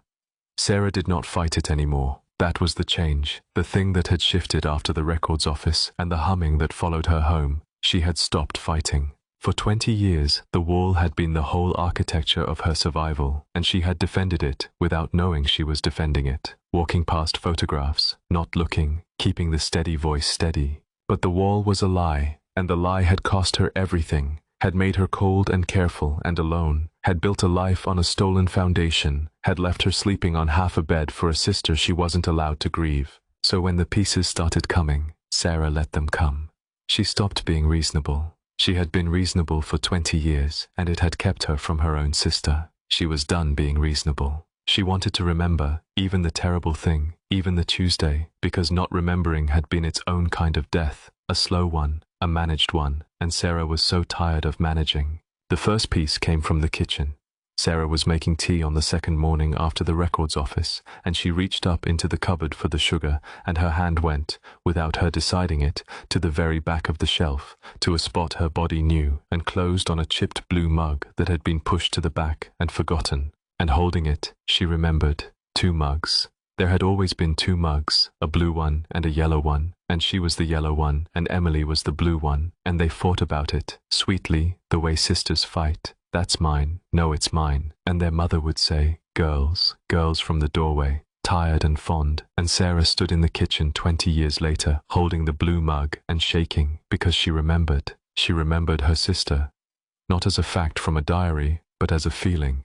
The specific texture of having a person who was half of you, who slept in the next room, who knew your face because it was her face, who filled the too-quiet house with a second set of footsteps and a second laugh and a warmth that Sarah had spent 20 years being cold for the lack of. She sat down on the kitchen floor with the blue mug in her hands and cried, and it was not the managing kind of crying, the frozen lake kind. It was the other kind. It was grief, finally, 20 years late, for a sister she had only just been allowed to remember she'd lost. And once the first piece came, the others came faster, small ones, a flood of them, 20 years of dammed-up childhood breaking loose. She remembered the bath, one bath, two girls, their mother washing 4 small feet and counting toes, this little piggy times 2. She remembered the shared birthday, 1 cake, 2 names in icing, and the way they'd blow out the candles together, and how you could never tell whose wish came true because they always wished the same thing. She remembered fighting over the window seat in the car, and the last cookie, and whose turn it was to feed the goldfish, and she remembered this one came with a sound, the specific sound of 2 children breathing in a dark bedroom, how they'd lie awake at night in the twin beds and talk across the gap between them until their mother came in and said, "Sleep, girls," and how even after they stopped talking, Sarah could hear Emily breathing, and how she had never once, in 11 years, been alone in the dark, until suddenly she was, for 20 years, and had never known why. The dark felt so wrong, so empty, so missing something. She had spent 2 decades sleeping on one half of a bed. She'd thought it was the divorce. It wasn't the divorce. It had never been the divorce. It was that she had been born next to someone and had lost them, and her body had spent 20 years leaving room in the bed for a person her mind wasn't allowed to remember. The second piece came from the swing set. She went out to it in the afternoon, drawn, unable not to, and she sat down on the straight swing, the whole one, and put her hands on the cold chains, and the crooked one hung empty beside her on its broken chain, and she remembered pushing off, the 2 of them, side by side, higher and higher, racing. I'm higher than you. No, I'm higher. And Emily always went higher, because Emily was never afraid. Emily was the loud one, the brave one, the one who leaned back and let her hair drag in the grass at the top of the arc while Sarah held on tight and watched her sister fly. And she remembered the day the chain broke. Emily's chain. Emily going higher than she should have, and the old chain giving way at the top of the arc, and Emily falling. But it was nothing, that time. A scraped knee, a bruise, their mother running out white-faced, and Emily laughing through her tears, because Emily always laughed, and the chain never fixed, the crooked swing left hanging for 20 years as a small accidental monument to a girl who was never afraid until the day something finally frightened her. Sarah sat on the whole swing in the cold afternoon and pushed off, gently, the way she hadn't in 30 years, and the chains took her weight and creaked, and for a moment, one moment, she felt the empty swing beside her move, just a little, just a sway, as if a small weight had settled onto it, as if her sister had come out to swing beside her the way she had 10,000 times, and Sarah did not look, could not look, kept her eyes forward on the tree line and swung. And beside her, the crooked swing swung too, in time, the 2 of them moving together in the grey light, and Sarah was crying again, and it was almost happy, almost, the closest thing to happy she'd felt in this house, swinging beside her dead sister in the cold, and she understood in that moment why some part of her didn't want to leave, would never want to leave, had been waiting her whole life to come back to exactly this. The third piece was the man at the fence. It came in the night, and it did not come gently. Sarah woke from the not sleep on the air mattress with the lights on, and the humming was going in Emily's room, and she was in the half place between waking and dreaming, and the wall was thin there, thinnest in the dark, and a memory came through it whole and terrible. A man at the fence, a man she knew, not a stranger. That was the thing the ghost story had gotten wrong, the thing the town had never known. The man at the fence was not a stranger watching the house. The man at the fence was their father. Sarah sat up on the air mattress with the memory breaking over her. Their father, gone before she could remember. That was the story, the official story, the thing her mother had always said. Your father left, he's not coming back, it's just us now. But it wasn't true, or it wasn't the whole truth, because here was the memory, surfacing. A man at the fence in a winter coat, watching the house, and her mother's white face, and the new latch on the basement door, and a fight. Voices at night, her mother's voice and a man's voice, downstairs. You can't have them, you can't take them, over my dead body, and a child's understanding, incomplete and terrified, that the man at the fence wanted something, wanted them, wanted to take Emily and Sarah away, and that their mother would die before she let him. And the piece that hurt most, sliding in under the fear, she had loved him once.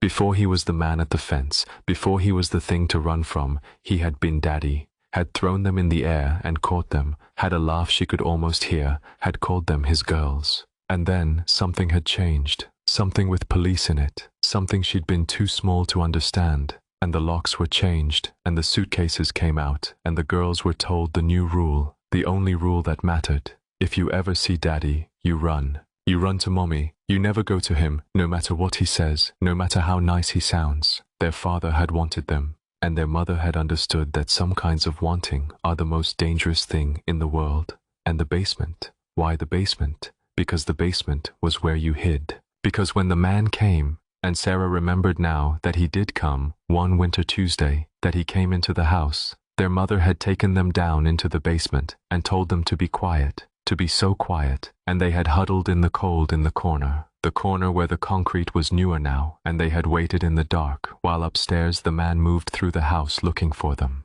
She remembered the cold of that corner. She remembered her mother's hand over her mouth. No, not her mouth. Her mother had only 2 hands, and there were 2 girls, and Sarah remembered now with awful clarity that her mother had crouched between them in the dark, with one arm around each daughter and a hand over each mouth, holding them both silent. And Sarah remembered the sound of the man's feet on the floor above, slow, searching, room to room, and the sound of him calling, not angry, that was the worst part, not shouting, but sweet, coaxing, a father's voice gone terribly gentle. Girls, Daddy's home. Come out, girls. Come out and see your daddy. I've come such a long way to see you.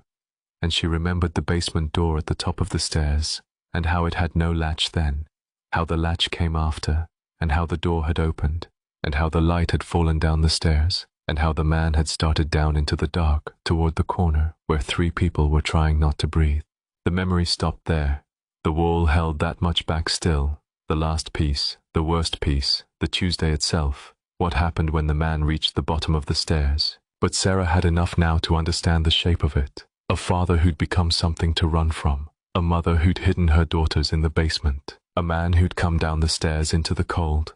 And a thing that had happened in that corner, in the dark, 20 years ago, that had left 1 girl under the concrete and 1 girl walking up the stairs, and a mother who spent the rest of her life going down to stand over the patch in the dark, and a father who, where was the father? The memory didn't say. The man had come down the stairs, and then Sarah reached for the diary. It was on the floor by the mattress, and it was open, and it was warm, and there was fresh writing on the page, and she read it in the lamplight with her heart in her throat. You're remembering. I can feel it. You're doing so well, and I know it hurts, and I'm proud of you. I'm so proud. You were always the brave one, really, in the quiet way. You remember the man now. You remember he was our father, and you remember he came. That's almost all of it. There's only 1 piece left, and it's the piece the wall was really built for. The piece Mom died rather than say. The piece I've been keeping down here in the cold for 20 years, because somebody had to keep it, and it couldn't be you. I'll tell you tomorrow. Not tonight. Tonight you should sleep, because tomorrow you have to remember what happened in the corner, and after you remember it, we have to trade back, and after we trade back, one of us has to stay. So sleep, Sarah. Sleep while you can, still not know. It's the last night you get. Sarah read it and did not sleep. Of course she did not sleep, and she lay in the light and listened to her sister hum in the cold room down the hall, and she thought about the phrase that would not leave her. One of us has to stay. And she thought about the small handprints in the concrete, and she thought about which one is which, and somewhere in the longest hours of that last night before remembering, she got up. She did not decide to get up. Her body got up, the way her hand had gone to the back of the cupboard, the way her feet had carried her to the swing, the body remembering what the mind couldn't.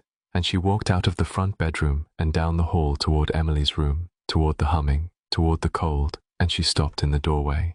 The room was very cold and very dark, and the humming was coming from the corner, from the small chair that wasn't there, and Sarah stood in the doorway and looked into the dark and said, in a voice that was not steady and had stopped trying to be, "Emily?" The humming stopped, and a voice, a little girl's voice, but older somehow, tired, a voice that had been 11 years old for 20 years and was so tired of the cold, said, from the dark corner, "You said my name. You haven't said my name in 20 years. I'm sorry," Sarah said, and she was crying. "I'm sorry, I forgot you. I let them make me forget you. I'm so sorry." "It's okay." The voice moved. Sarah heard it move, heard the small footsteps cross the cold room toward her in the dark, and she made herself hold still, made herself not run, though every part of her screamed. "It's okay, Sarah. You didn't want to forget. They made you. Mom made you, to save you, because you couldn't have lived if you remembered. She loved us both, but she could only save one, and she saved you, and she spent the rest of her life down there apologizing to me for it. Every night, 20 years. She said sorry so many times." The footsteps stopped, close now, just in front of Sarah in the dark, and the cold was absolute, and Sarah could see, at the very edge of the lamplight from the hall, a small shape, the suggestion of a small shape, a girl-sized darkness in the dark. "But I don't want her to be sorry anymore, and I don't want to be cold anymore, and I figured out how to fix it, Sarah. I figured it out a long time ago. That's what the diary is for. That's what tomorrow is for." "How?" Sarah whispered. "How do we fix it?" And Emily, whatever Emily was, whatever 20 years in the cold corner of a basement had made of a girl who was never afraid, Emily said, in the sweet, tired, patient voice of a child who has been planning one thing for 20 years, "We trade back. It's my turn to be warm." Sarah stood in the doorway in the cold and dark and did not understand or did not let herself understand, and she said, "What does that mean, Emily? Trade back?" The small shape in the dark was very still, and when the voice came again, it was gentle, so gentle, the voice of an older sister explaining something hard to a younger one, even though they'd been born 11 minutes apart, even though Sarah had come first, because down here, in the dark, in the cold, Emily was the old one now, 20 years old, in a way Sarah would never be, aged by the waiting. "You know what it means. You've known since you read the cover. Emily writes the parts Sarah isn't allowed to remember. But Sarah, the wall was never about protecting you from what the man did. The wall was about protecting you from what you did, from what happened in the corner, from which one of us walked up the stairs, and why, and what the other one had to do so she could." The shape drifted closer, and the cold became something that pressed on Sarah's skin like water, like depth, like the weight of the whole house above her. "Mom made you forget so you could live. But you didn't just forget the man, Sarah. You forgot which twin you are, and you've been wearing the wrong name for 20 years. And I've been down here in the cold wearing the right one, keeping it safe, keeping it warm for you, waiting for you to come home so we could put things back the way they're supposed to be." "No," Sarah said. "No, I'm Sarah. Are you?" The voice was so kind. That was the worst of it, the kindness. "Read the last pages, Sarah. Tomorrow. Read what happened in the corner. And then you'll know which one you are. And then we'll trade back, and one of us gets to be warm, and go on, and live the life. And one of us stays down here in the cold where she belongs." The small shape was right in front of her now, and Sarah could almost see the face, almost, a face that was her own face at 11, upturned in the dark, and the last thing Emily said before the humming started again was the thing that sent Sarah backing out of the room, down the hall, into the lamplight, shaking. "Don't worry, I'm not going to make you stay. I would never make you. When you know the truth, you'll want to, you'll choose it yourself. You always were the one who chose to know. That's how I know you'll choose right."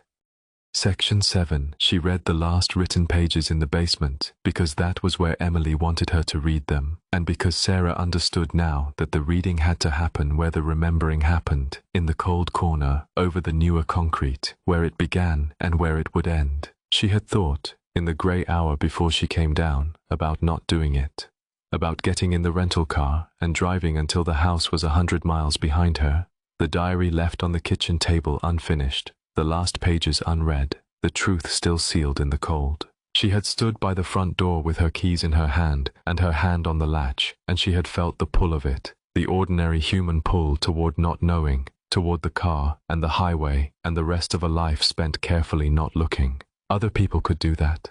Other people did it every day. Walked away from the sealed room, kept the wall up, chose the managed life over the true one. And Sarah had almost been one of them. She had spent 20 years being one of them, but she had put the keys down. She always put the keys down. And she had walked to the basement door instead and lifted the hook from the eye and gone down into the cold because there was no version of Sarah Chen that could drive away from a thing this unknown, and she had stopped, at last, at the very end, pretending otherwise. She went down in the grey light of the last morning. She knew it was the last morning. The diary had said, "It's the last night you get," and the night was over now, carrying the diary and a battery lantern and nothing else, because there was nothing else to bring. She had not slept.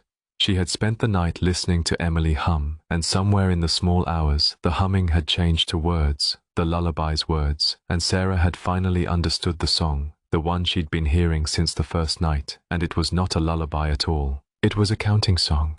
One to stay and one to go, one above and one below, one to breathe and one to keep, one to wake and one to sleep. A child's rhyme, sing-song and terrible. And Sarah had lain in the light and listened to her sister sing it and understood that Emily had been singing it for 20 years, alone, in the cold, keeping count. And there had been another verse, one Sarah hadn't heard before, that came near dawn, softer, almost too soft to catch. One remembers, one forgets, one still owes and one still gets, one stays little, one grows tall, and the diary knows it all. Sarah had lain very still when that verse came, because there was something in it she didn't like, a thing that didn't fit Emily's kind goodbye, a wrongness she couldn't name. One stays little, one grows tall, and she'd told herself it was just a song, a child's grim little song, and she'd tried to hold on to the goodbye instead, the gift, the freedom Emily was offering her. But the verse had followed her down into the morning, and it followed her now, down the stairs, into the cold. The basement was colder than it had ever been. Her breath came in thick white clouds. The lantern threw a hard white circle on the concrete, and Sarah sat down at the edge of the newer patch. On the old floor, not the new, she still could not make herself sit on the new, and she opened the diary to the last written pages, and she read. The handwriting was Emily's, but it had changed again, steadied, matured, the letters of someone remembering with terrible care, and the entry was long, the longest in the book. And it began, "Here is what happened in the corner, on the Tuesday, in the winter, when we were 14. Daddy came down the stairs. Mom had us in the corner and her hands over our mouths, but Daddy heard us anyway, or he knew where we'd be, because he knew the house. It used to be his house. He came down slow. He was smiling. He said he just wanted to talk. He just wanted his girls. He'd come such a long way. And Mom stood up in front of us and told us to run, to get up the stairs, while she didn't finish. She just said run, and she went at him. You have to understand they were both. It happened so fast. Mom had the kitchen knife, the one from under her pillow. She'd brought it down with her, and Daddy was bigger. And they fought in the dark, in the corner, and we didn't run. Sarah, that's the thing. We were supposed to run, and we didn't. We froze. We held on to each other, and we froze. And in the dark, we couldn't tell who was who. All of us tangled, Mom and Daddy, and the knife. And then, Sarah's hands were shaking so hard, the lantern light jumped on the page. She made herself keep reading. And then Daddy had the knife. He got it away from Mom. And he turned to us, to the corner, to where we were frozen. And he reached out in the dark, and he took hold of one of us. He couldn't tell which. It was too dark. He just grabbed the nearest one, and it was me, Sarah. He grabbed me, and he had the knife. And Mom screamed and threw herself at him, and it was so dark. And when the lantern got knocked over, and Mom finally got it lit again, there were 3 people standing, and 1 person on the floor, and the one on the floor was me. I was the one on the floor. I was the one who didn't get up. Sarah stopped reading. She had to stop. She sat in the white lantern light with her breath clouding and her whole body shaking, and she looked at the corner, at the concrete, and she tried to hold the words, I was the one on the floor in her mind, and they would not stay. They kept sliding off, because some part of her, the deep part, the part behind the wall, knew they were wrong, knew they were a mercy, knew that Emily was doing what Emily always did, arranging the story so that Sarah wouldn't have to carry the worst of it, taking the heavy end herself, the way she'd always taken the heavy end. But Sarah made herself keep reading because she always chose to know, and because Emily's version, however kind, was not the true one, and the true one was still down there under the deepest concrete, waiting. Do you understand now? I need you to understand it slowly. In the dark, in the corner, Daddy took hold of me, Emily, and that's the one who died. Emily died. I died. On the floor of the basement when we were 14, and you, Sarah, you were the one who ran up the stairs at last, when it was over, screaming, and you never stopped screaming for a long time, and Mom buried me in the corner because she couldn't call anyone, because she'd have had to explain the knife and Daddy and everything, because Daddy, she buried Daddy too, Sarah, somewhere else, in the woods. That's why he never came back. That's why the town thought he vanished. And if she called anyone, they'd take you away from her, and she couldn't lose both of us. So she put me in the corner, and she poured the concrete herself, and she made you forget, and she raised you as the one who lived. So here is the true thing, the last thing, the thing the wall was built to keep from you. You are Sarah, you really are. You didn't take my life. You didn't wear the wrong name. I lied about that before, up in my room, in the dark. I told you that you might be Emily, that you might have the wrong name, because I was so lonely and so cold, and I wanted you to be afraid enough to come all the way down here, all the way to the end. But it isn't true. You're Sarah. You lived. I'm Emily, and I died. And I've been down here in the cold for 20 years, and you owe me nothing. Nothing at all. It wasn't your fault. You were 14, and you were frozen, and it could have been either of us that Daddy grabbed. It was just the dark. It was just chance. It wasn't anything you did. I wanted you to trade back. I've wanted it for 20 years. I wanted you to remember, and feel guilty enough, and love me enough, to lie down in the cold, and let me walk up the stairs into your warm life. That was my whole plan. That's what I brought you here for. That's what the diary was for. But you came out to the swings with me, and you said my name. And you cried on the kitchen floor holding the blue mug. And I remembered what it was like to have a sister, and I can't do it. I can't take your life, Sarah. You're the only person who ever came back for me. You're the only warm thing I've had in 20 years, and I would rather stay cold forever than make you cold in my place. So this is me letting you go. The diary's almost done. There are only a few blank pages left, and I'm going to write in them. And when I finish, it's finished, and you can leave. You can go up the stairs and out the door and never come back, and I won't follow, I won't hum, I won't call. I'll stay in the corner where I belong, and you'll go live the rest of your life, and you'll be sad about me, and that's okay. Being remembered and grieved is so much more than I had yesterday. It's enough. You're enough. You were always enough, Sarah. You were the brave one, really. In the quiet way. Goodbye. Go up the stairs. Don't look back. I love you. I always did. That was my job. Emily Sarah sat in the cold with the lantern and the diary and wept, and the weeping shook her whole body, and the basement was silent around her. No humming now, no small footsteps, just the drip of water and her own breaking, and the newer concrete in the corner, cold and grey, and holding her sister. And she understood that Emily had given her a gift, the gift of leaving, the gift of a truth that set her free. You're Sarah, you lived. It wasn't your fault. Go. All she had to do was stand up and climb the stairs and walk out and be free and grieve and live. Emily had opened the door and stepped back from it. All Sarah had to do was walk through. It would be so easy. That was the terrible thing, kneeling there. How easy it would be. She could believe it. She could choose to believe it. The diary said she was Sarah, said she'd lived, said it wasn't her fault, said go. And she could take that, could carry it up the stairs and out into the daylight and hold it for the rest of her life. The story where she was the innocent survivor and her brave sister had died in her place, and there was nothing to be done but grieve and go on. It was even mostly true. It was true enough to live inside. Millions of people lived inside stories exactly that true. Stories sanded down at the one corner too sharp to hold. And Sarah had been living inside one for 20 years, and it had almost worked. It had almost let her be a whole person, and all she had to do to keep it was not look at the one last thing. But Sarah always looked. That was the thing the wall had never killed. That was the thing that had brought her down the stairs and drawn the stone from the wall and knelt her here in the cold at the end of everything. She always chose to know. And so, kneeling at the edge of her sister's grave, with freedom held out to her in her dead sister's kind handwriting, Sarah did the one thing that could take it all away. She looked at the handprints. She stood up.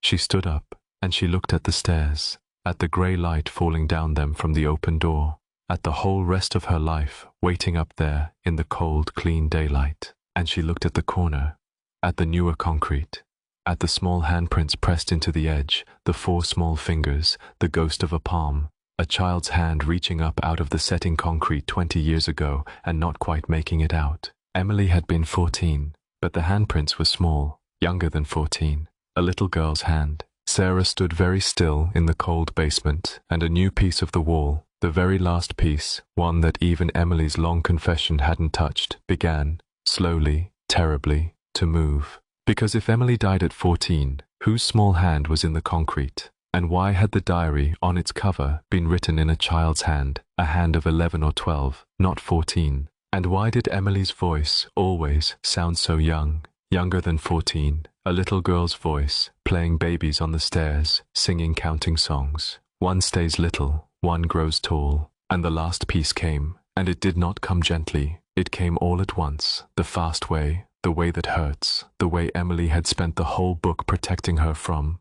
And Sarah understood, kneeling in the cold, that Emily had protected her from the wrong truth, had built her kind confession around a lie so gentle, Sarah had almost swallowed it whole. Because here was the real last thing, rising up out of the deepest concrete. They had not been 14, they had been 11. The diary was in an 11-year-old's hand because they were 11. Emily's voice was a little girl's voice because Emily was a little girl, forever, always. The 14 was another wall, a false floor built under the true one, Sarah's own adult mind, even now, even at the end, still trying to make the horror older, more distant, more survivable, still trying to protect the child she had been. But the child had been 11, and on that Tuesday, in that corner, in the dark, when their father reached out and took hold of the nearest small body and the lantern got knocked over, it had not been Emily he grabbed. Sarah remembered it now, all of it, whole and unbearable and true, the dark and the tangle of bodies, and her father's hand closing on her own arm, on Sarah's arm, and her mother screaming, and Emily, brave Emily, loud Emily, Emily who was never afraid, Emily throwing herself into the dark, into the knife, putting her small body between her sister and the blade, taking Sarah's place, so that when the lantern came up again, the girl on the floor was Emily, and the girl still standing, still held in her father's slackening grip, still alive, was Sarah. Emily had traded already, 20 years ago, in the dark. She had given Sarah her life once already, in an instant, without being asked, because that was her job. She'd said so 100 times in the diary. My job was to make her laugh. My job was to be brave in the loud way. My job was to take care of her, even though everyone thought it was the other way around. Emily had died in Sarah's place, and Sarah had lived a stolen life for 20 years. Not stolen by fraud, not stolen by mistake, but given, handed to her by a sister who loved her, at the cost of everything. And the goodbye in the diary, the kind confession, go up the stairs, don't look back, I love you. That was Emily doing it again, giving Sarah her life a second time, letting her go a second time, choosing the cold, again, forever, so that Sarah could be warm. Sarah looked at the small handprints in the concrete, and she looked at the stairs and the grey light and the whole warm rest of her life waiting up there, offered to her twice now by the same small hands. And she knelt back down at the edge of the concrete, and she picked up the diary, and she turned past Emily's goodbye to the blank pages, the last few blank pages, and she found the pencil where she'd left it, and with a hand that had stopped shaking, that was suddenly, terribly steady, the frozen lake steadiness, the surface holding over the deepest water, she began, herself, to write, to fill in the last piece, to finish the diary the only way it could be finished, because Emily had traded twice and given twice, and Sarah had taken twice, and there was only one way left to make it even, only one way to be, for once in her life, the brave one, not in the quiet way, not in the managing way, but in the loud way, Emily's way, the way that throws itself into the dark without being asked. Sarah wrote 3 words on the first blank page. Then she set down the pencil, and she looked up at the top of the stairs, where the grey light fell, where something small and cold that had been waiting 20 years to be remembered began, very softly, to hum. "Emily," Sarah said into the cold, "come here, it's my turn to take care of you." Section 8. The 3 words Sarah had written on the first blank page were these: I remember everything. She had written them because they were true, and because they were the only thing she had left that Emily had wanted for 20 years. Not the trade, not the warmth, not the life, just that, to be remembered. Everything. The whole of her, the loud, brave girl who went higher on the swings, who sang the counting songs, who threw herself into the dark without being asked, because taking care of Sarah was her job, and she loved her job, and she loved her sister more than she loved being alive. Sarah had spent 20 years not remembering, and the not remembering had been the real death, the one that had kept Emily in the cold, because a thing is only truly gone when the last person who loved it stops holding it. And Sarah had let go, had been made to let go, had walked up the stairs and closed the wall and left her sister to be forgotten in the dark. And forgetting, Sarah understood now, was the coldest thing of all, colder than the concrete, colder than the ground. That was the thing her mother had gotten wrong, Sarah thought, kneeling in the cold, at the very end, with a clarity that felt like the first warm thing in the whole terrible house. Her mother had made her forget to save her, and it had saved her body. It had let her grow up, go to school, marry, work, live. But it had cost Emily everything a second time, because the burial in the corner had only put Emily in the ground, and a person in the ground is still loved, still held, still remembered. But the wall, the forgetting, the 20 years of Sarah walking past the photographs and the room and the swing set with her eyes forward, that had put Emily somewhere worse than the ground. That had put her nowhere, had made her a girl no one remembered, a name no one said, a room dusted by a grieving mother who couldn't explain why, a hum in the dark that no living person would let themselves hear. Her mother had thought forgetting was mercy, but forgetting was the coldest corner of all, and Emily had been kept in it for 20 years, and it had taken Sarah coming home and choosing, finally, to know, to remember everything, the whole unbearable everything, to let a little warmth back down into the dark. So she had written, "I remember everything," and she had put down the pencil, and she had called her sister to her, and Emily came. She came down the stairs one at a time, the way she had climbed them the first night, and Sarah heard each small footstep, and she did not run, and she did not look away, and when the small cold shape reached the bottom of the stairs and crossed the basement floor and stood in front of her in the white lantern light, Sarah made herself look, fully, the way she had trained herself for 20 years never to look, and she saw her sister, 11 years old, forever 11, a little girl in a nightgown, pale as the underside of things, her dark hair the same dark hair Sarah brushed every morning in the mirror, her face the same face, her eyes the same eyes, Sarah's own face, at 11, looking up at her from the cold. And it was not monstrous, it was not terrible, it was only a child, only her sister, only the person she had loved first and best and lost. And Sarah's heart broke in a way that was almost relief, because the thing she had been afraid of all this time turned out to be the thing she had missed all this time, and they were the same thing, and they had always been the same thing.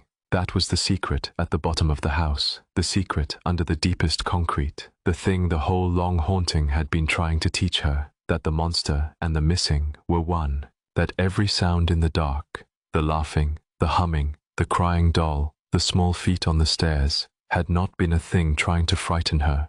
It had been a thing trying to be found. A little girl playing at the top of the stairs in the middle of the night, saying you're back, saying don't stop reading, saying she likes when you read to us. That was not a haunting. That was a child who had been alone in the dark for 20 years and had heard, at last, her sister come home and had done the only thing she knew how to do to say, I'm here, I'm still here, please, please remember me. The house had never been trying to hurt her. The house had been trying to give her back the person she'd lost. And Sarah had spent 3 nights terrified of the one thing in all the world that had only ever loved her. You remembered, Emily said. Her voice was small and wondering. You remembered everything, even the part where, even the corner, even that it was you he grabbed, even that I... The little girl's lip trembled, and it was such a human thing, such an 11-year-old thing, that Sarah reached out without thinking and found she could touch her, cold, so cold, but solid, a real small shoulder under her hand, and Emily leaned into the touch the way a child leans into any warmth, helplessly, gratefully. I didn't want you to remember that part. I wanted you to think it was me he wanted. I wanted you to leave without knowing it should have been you in the ground. Because if you knew, you'd... I'd want to trade back, Sarah said. The real trade, not the one you offered. The one that's actually fair. You can't. Emily's small cold hands gripped Sarah's arm, suddenly fierce. That's not, Sarah, no, I chose. In the corner, I chose. I put myself in front of you, and I chose, and it was mine to choose, and you don't get to undo it. You don't get to give it back. That's not how it works. I didn't do it so you could hand it back 20 years later. I did it so you could live. And I did live, Sarah said. She was crying, but her voice was steady. Not the frozen lake steady, not the managing steady, but a new steadiness, a warm one, the steadiness of a person who has finally, after a lifetime, decided something all the way down. I lived, Emily, for 20 years. I got the whole thing, school and work and a wedding, even a bad one, even a marriage that ended. I got to have it. I got to lose it. I got to be a whole person for 20 years, and every single day of it was yours.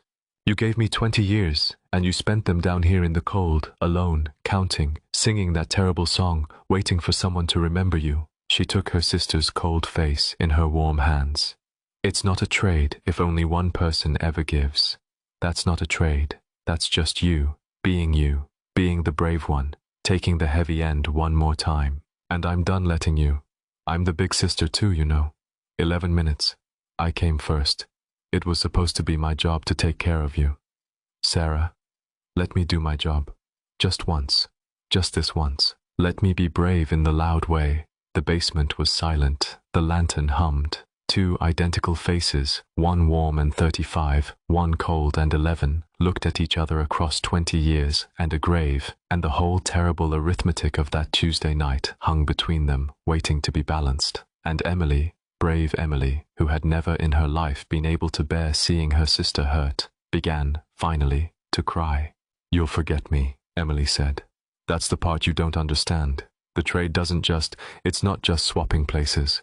When you go into the cold and I go into the warm, I'll take the life, all of it, and the life doesn't have room for remembering this. I'll walk up those stairs, and by the time I reach the top, I won't remember the corner, or the concrete, or the 20 years, or you. I'll forget you the way you forgot me. That's how the wall works. That's how Mom made it work. The one who lives can't carry this and still live. So you'd be doing it for nothing, Sarah. You'd go into the dark, and I'd walk out into the sun, and I wouldn't even know. I wouldn't know what you did. I wouldn't know you were down here. I'd just be warm and free and empty of you forever. And Sarah understood that this was the real cost, the one Emily had been protecting her from all along. Worse than the cold, worse than the dark, that the gift would be unwitnessed, that the sister she saved would not remember being saved, that Sarah would spend her forever in the cold corner loving someone who had forgotten she existed, which was precisely, to the letter, what Emily had endured for 20 years. I know, Sarah said, and she smiled through her tears, because she did know, finally, all of it, the whole shape of the thing. I know you'll forget me. You forgot before. No, I forgot. I had the warm life, and I forgot you, and you stayed down here and loved me anyway, every day, for 20 years, without me ever once remembering you were there. You already did the impossible thing, Emily. You already loved someone from the cold who didn't remember you, and it didn't stop you. It never once stopped you. She pressed her forehead to her sister's cold forehead. So I'll do what you did. I'll love you from down here whether you remember me or not. Because that's what it means. That's what you taught me it means. You don't love someone so they'll remember you. You love them so they'll be warm. Now let me. And Emily broke. All the fierceness went out of her, and only the loneliness was left. 20 years of it. The loneliness of a little girl in the dark. It's cold, she whispered. Sarah, it's so cold down here. It's been so cold for so long. I know. Sarah pulled her sister into her arms and held her, the way she should have held her 20 years ago, the way she'd left room for in every empty bed since. I know, baby, but it won't be cold for you anymore. Go up the stairs. It's warm up there. It's warm, and it's morning, and the whole rest of it is yours now. All the years I had, you take them. You take the school and the work and the weddings, good ones, better ones than mine. You go be loud in the world. You go higher on the swings. It's your turn to be warm. But then I'll be with you the way you were with me, Sarah said. In the room next door, in the dark, breathing, so you're never alone in it. I'll write the parts you're not allowed to remember. That's the job now. It's my job now. I'm taking it. And Emily, 11 years old and 20 years cold and loved, finally, completely, by the only person whose love could warm her, Emily stopped fighting. She put her small cold arms around her sister's neck, and she held on, and Sarah held her back, and for a long moment there was only the two of them in the white light, the way there had been only the two of them in the dark of a shared bedroom a lifetime ago, before the man at the fence, before the Tuesday, before the wall, two girls, together, not alone. And Sarah felt, as she held her sister, the strange doubled thing that had haunted her whole life resolve itself at last. The reason she'd always slept on half a bed, the reason the dark had always felt like it was missing something, the reason no room had ever quite felt full and no silence had ever quite felt safe. She had been born beside someone, two hearts in one dark, warm place, before they were even born, 11 minutes apart into the light. And she had lost that, at 11, in a basement, and had spent 20 years aching for a completeness she wasn't allowed to remember was ever hers. But here, now, in the cold, holding her sister, she was complete. For the first time since that Tuesday, Sarah was not missing anything, and she understood that this was the last gift Emily was giving her, even now, even at the end, the chance to be whole again, for one moment, before the trade, to remember, in her body, what it had been to be two. "Will it hurt?" Emily whispered. "No," Sarah said, and did not know if it was true, and said it anyway, because it was her turn to be the one who made things not scary. Her turn to say, "It's just the house talking, baby. That's all it is. No, it's just like falling asleep, and when you wake up, it'll be warm, and it'll be morning, and you'll have your whole life. Now go up the stairs, don't look back." Emily let go. She stepped back, out of Sarah's arms, into the white lantern light, and for one moment, the two of them looked at each other, one going up, one staying down, one to breathe and one to keep, one to wake and one to sleep.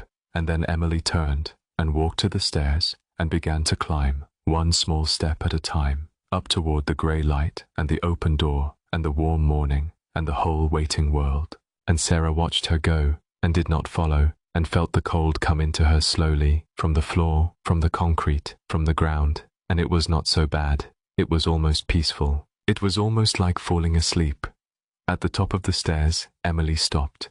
She turned around, in the doorway, a small silhouette against the grey light, and she looked back down into the dark at her sister, because she was Emily, and Emily could never quite do the brave thing without one last look back. And she said, in a voice that was already warmer, already more alive, already climbing up out of 11 years old toward all the years to come, "I'll remember you. Every day, I promise, I'll remember everything." "I know you will," Sarah said, from the cold, from the dark, from the corner. "Now go live it, both of ours." And Emily went through the door, into the warm, into the light, and was gone. The diary lay on the cold concrete where Sarah had left it, open to the last pages, and for a long moment nothing moved in the basement but the slow settling cold. Then the pencil, of its own accord, rose.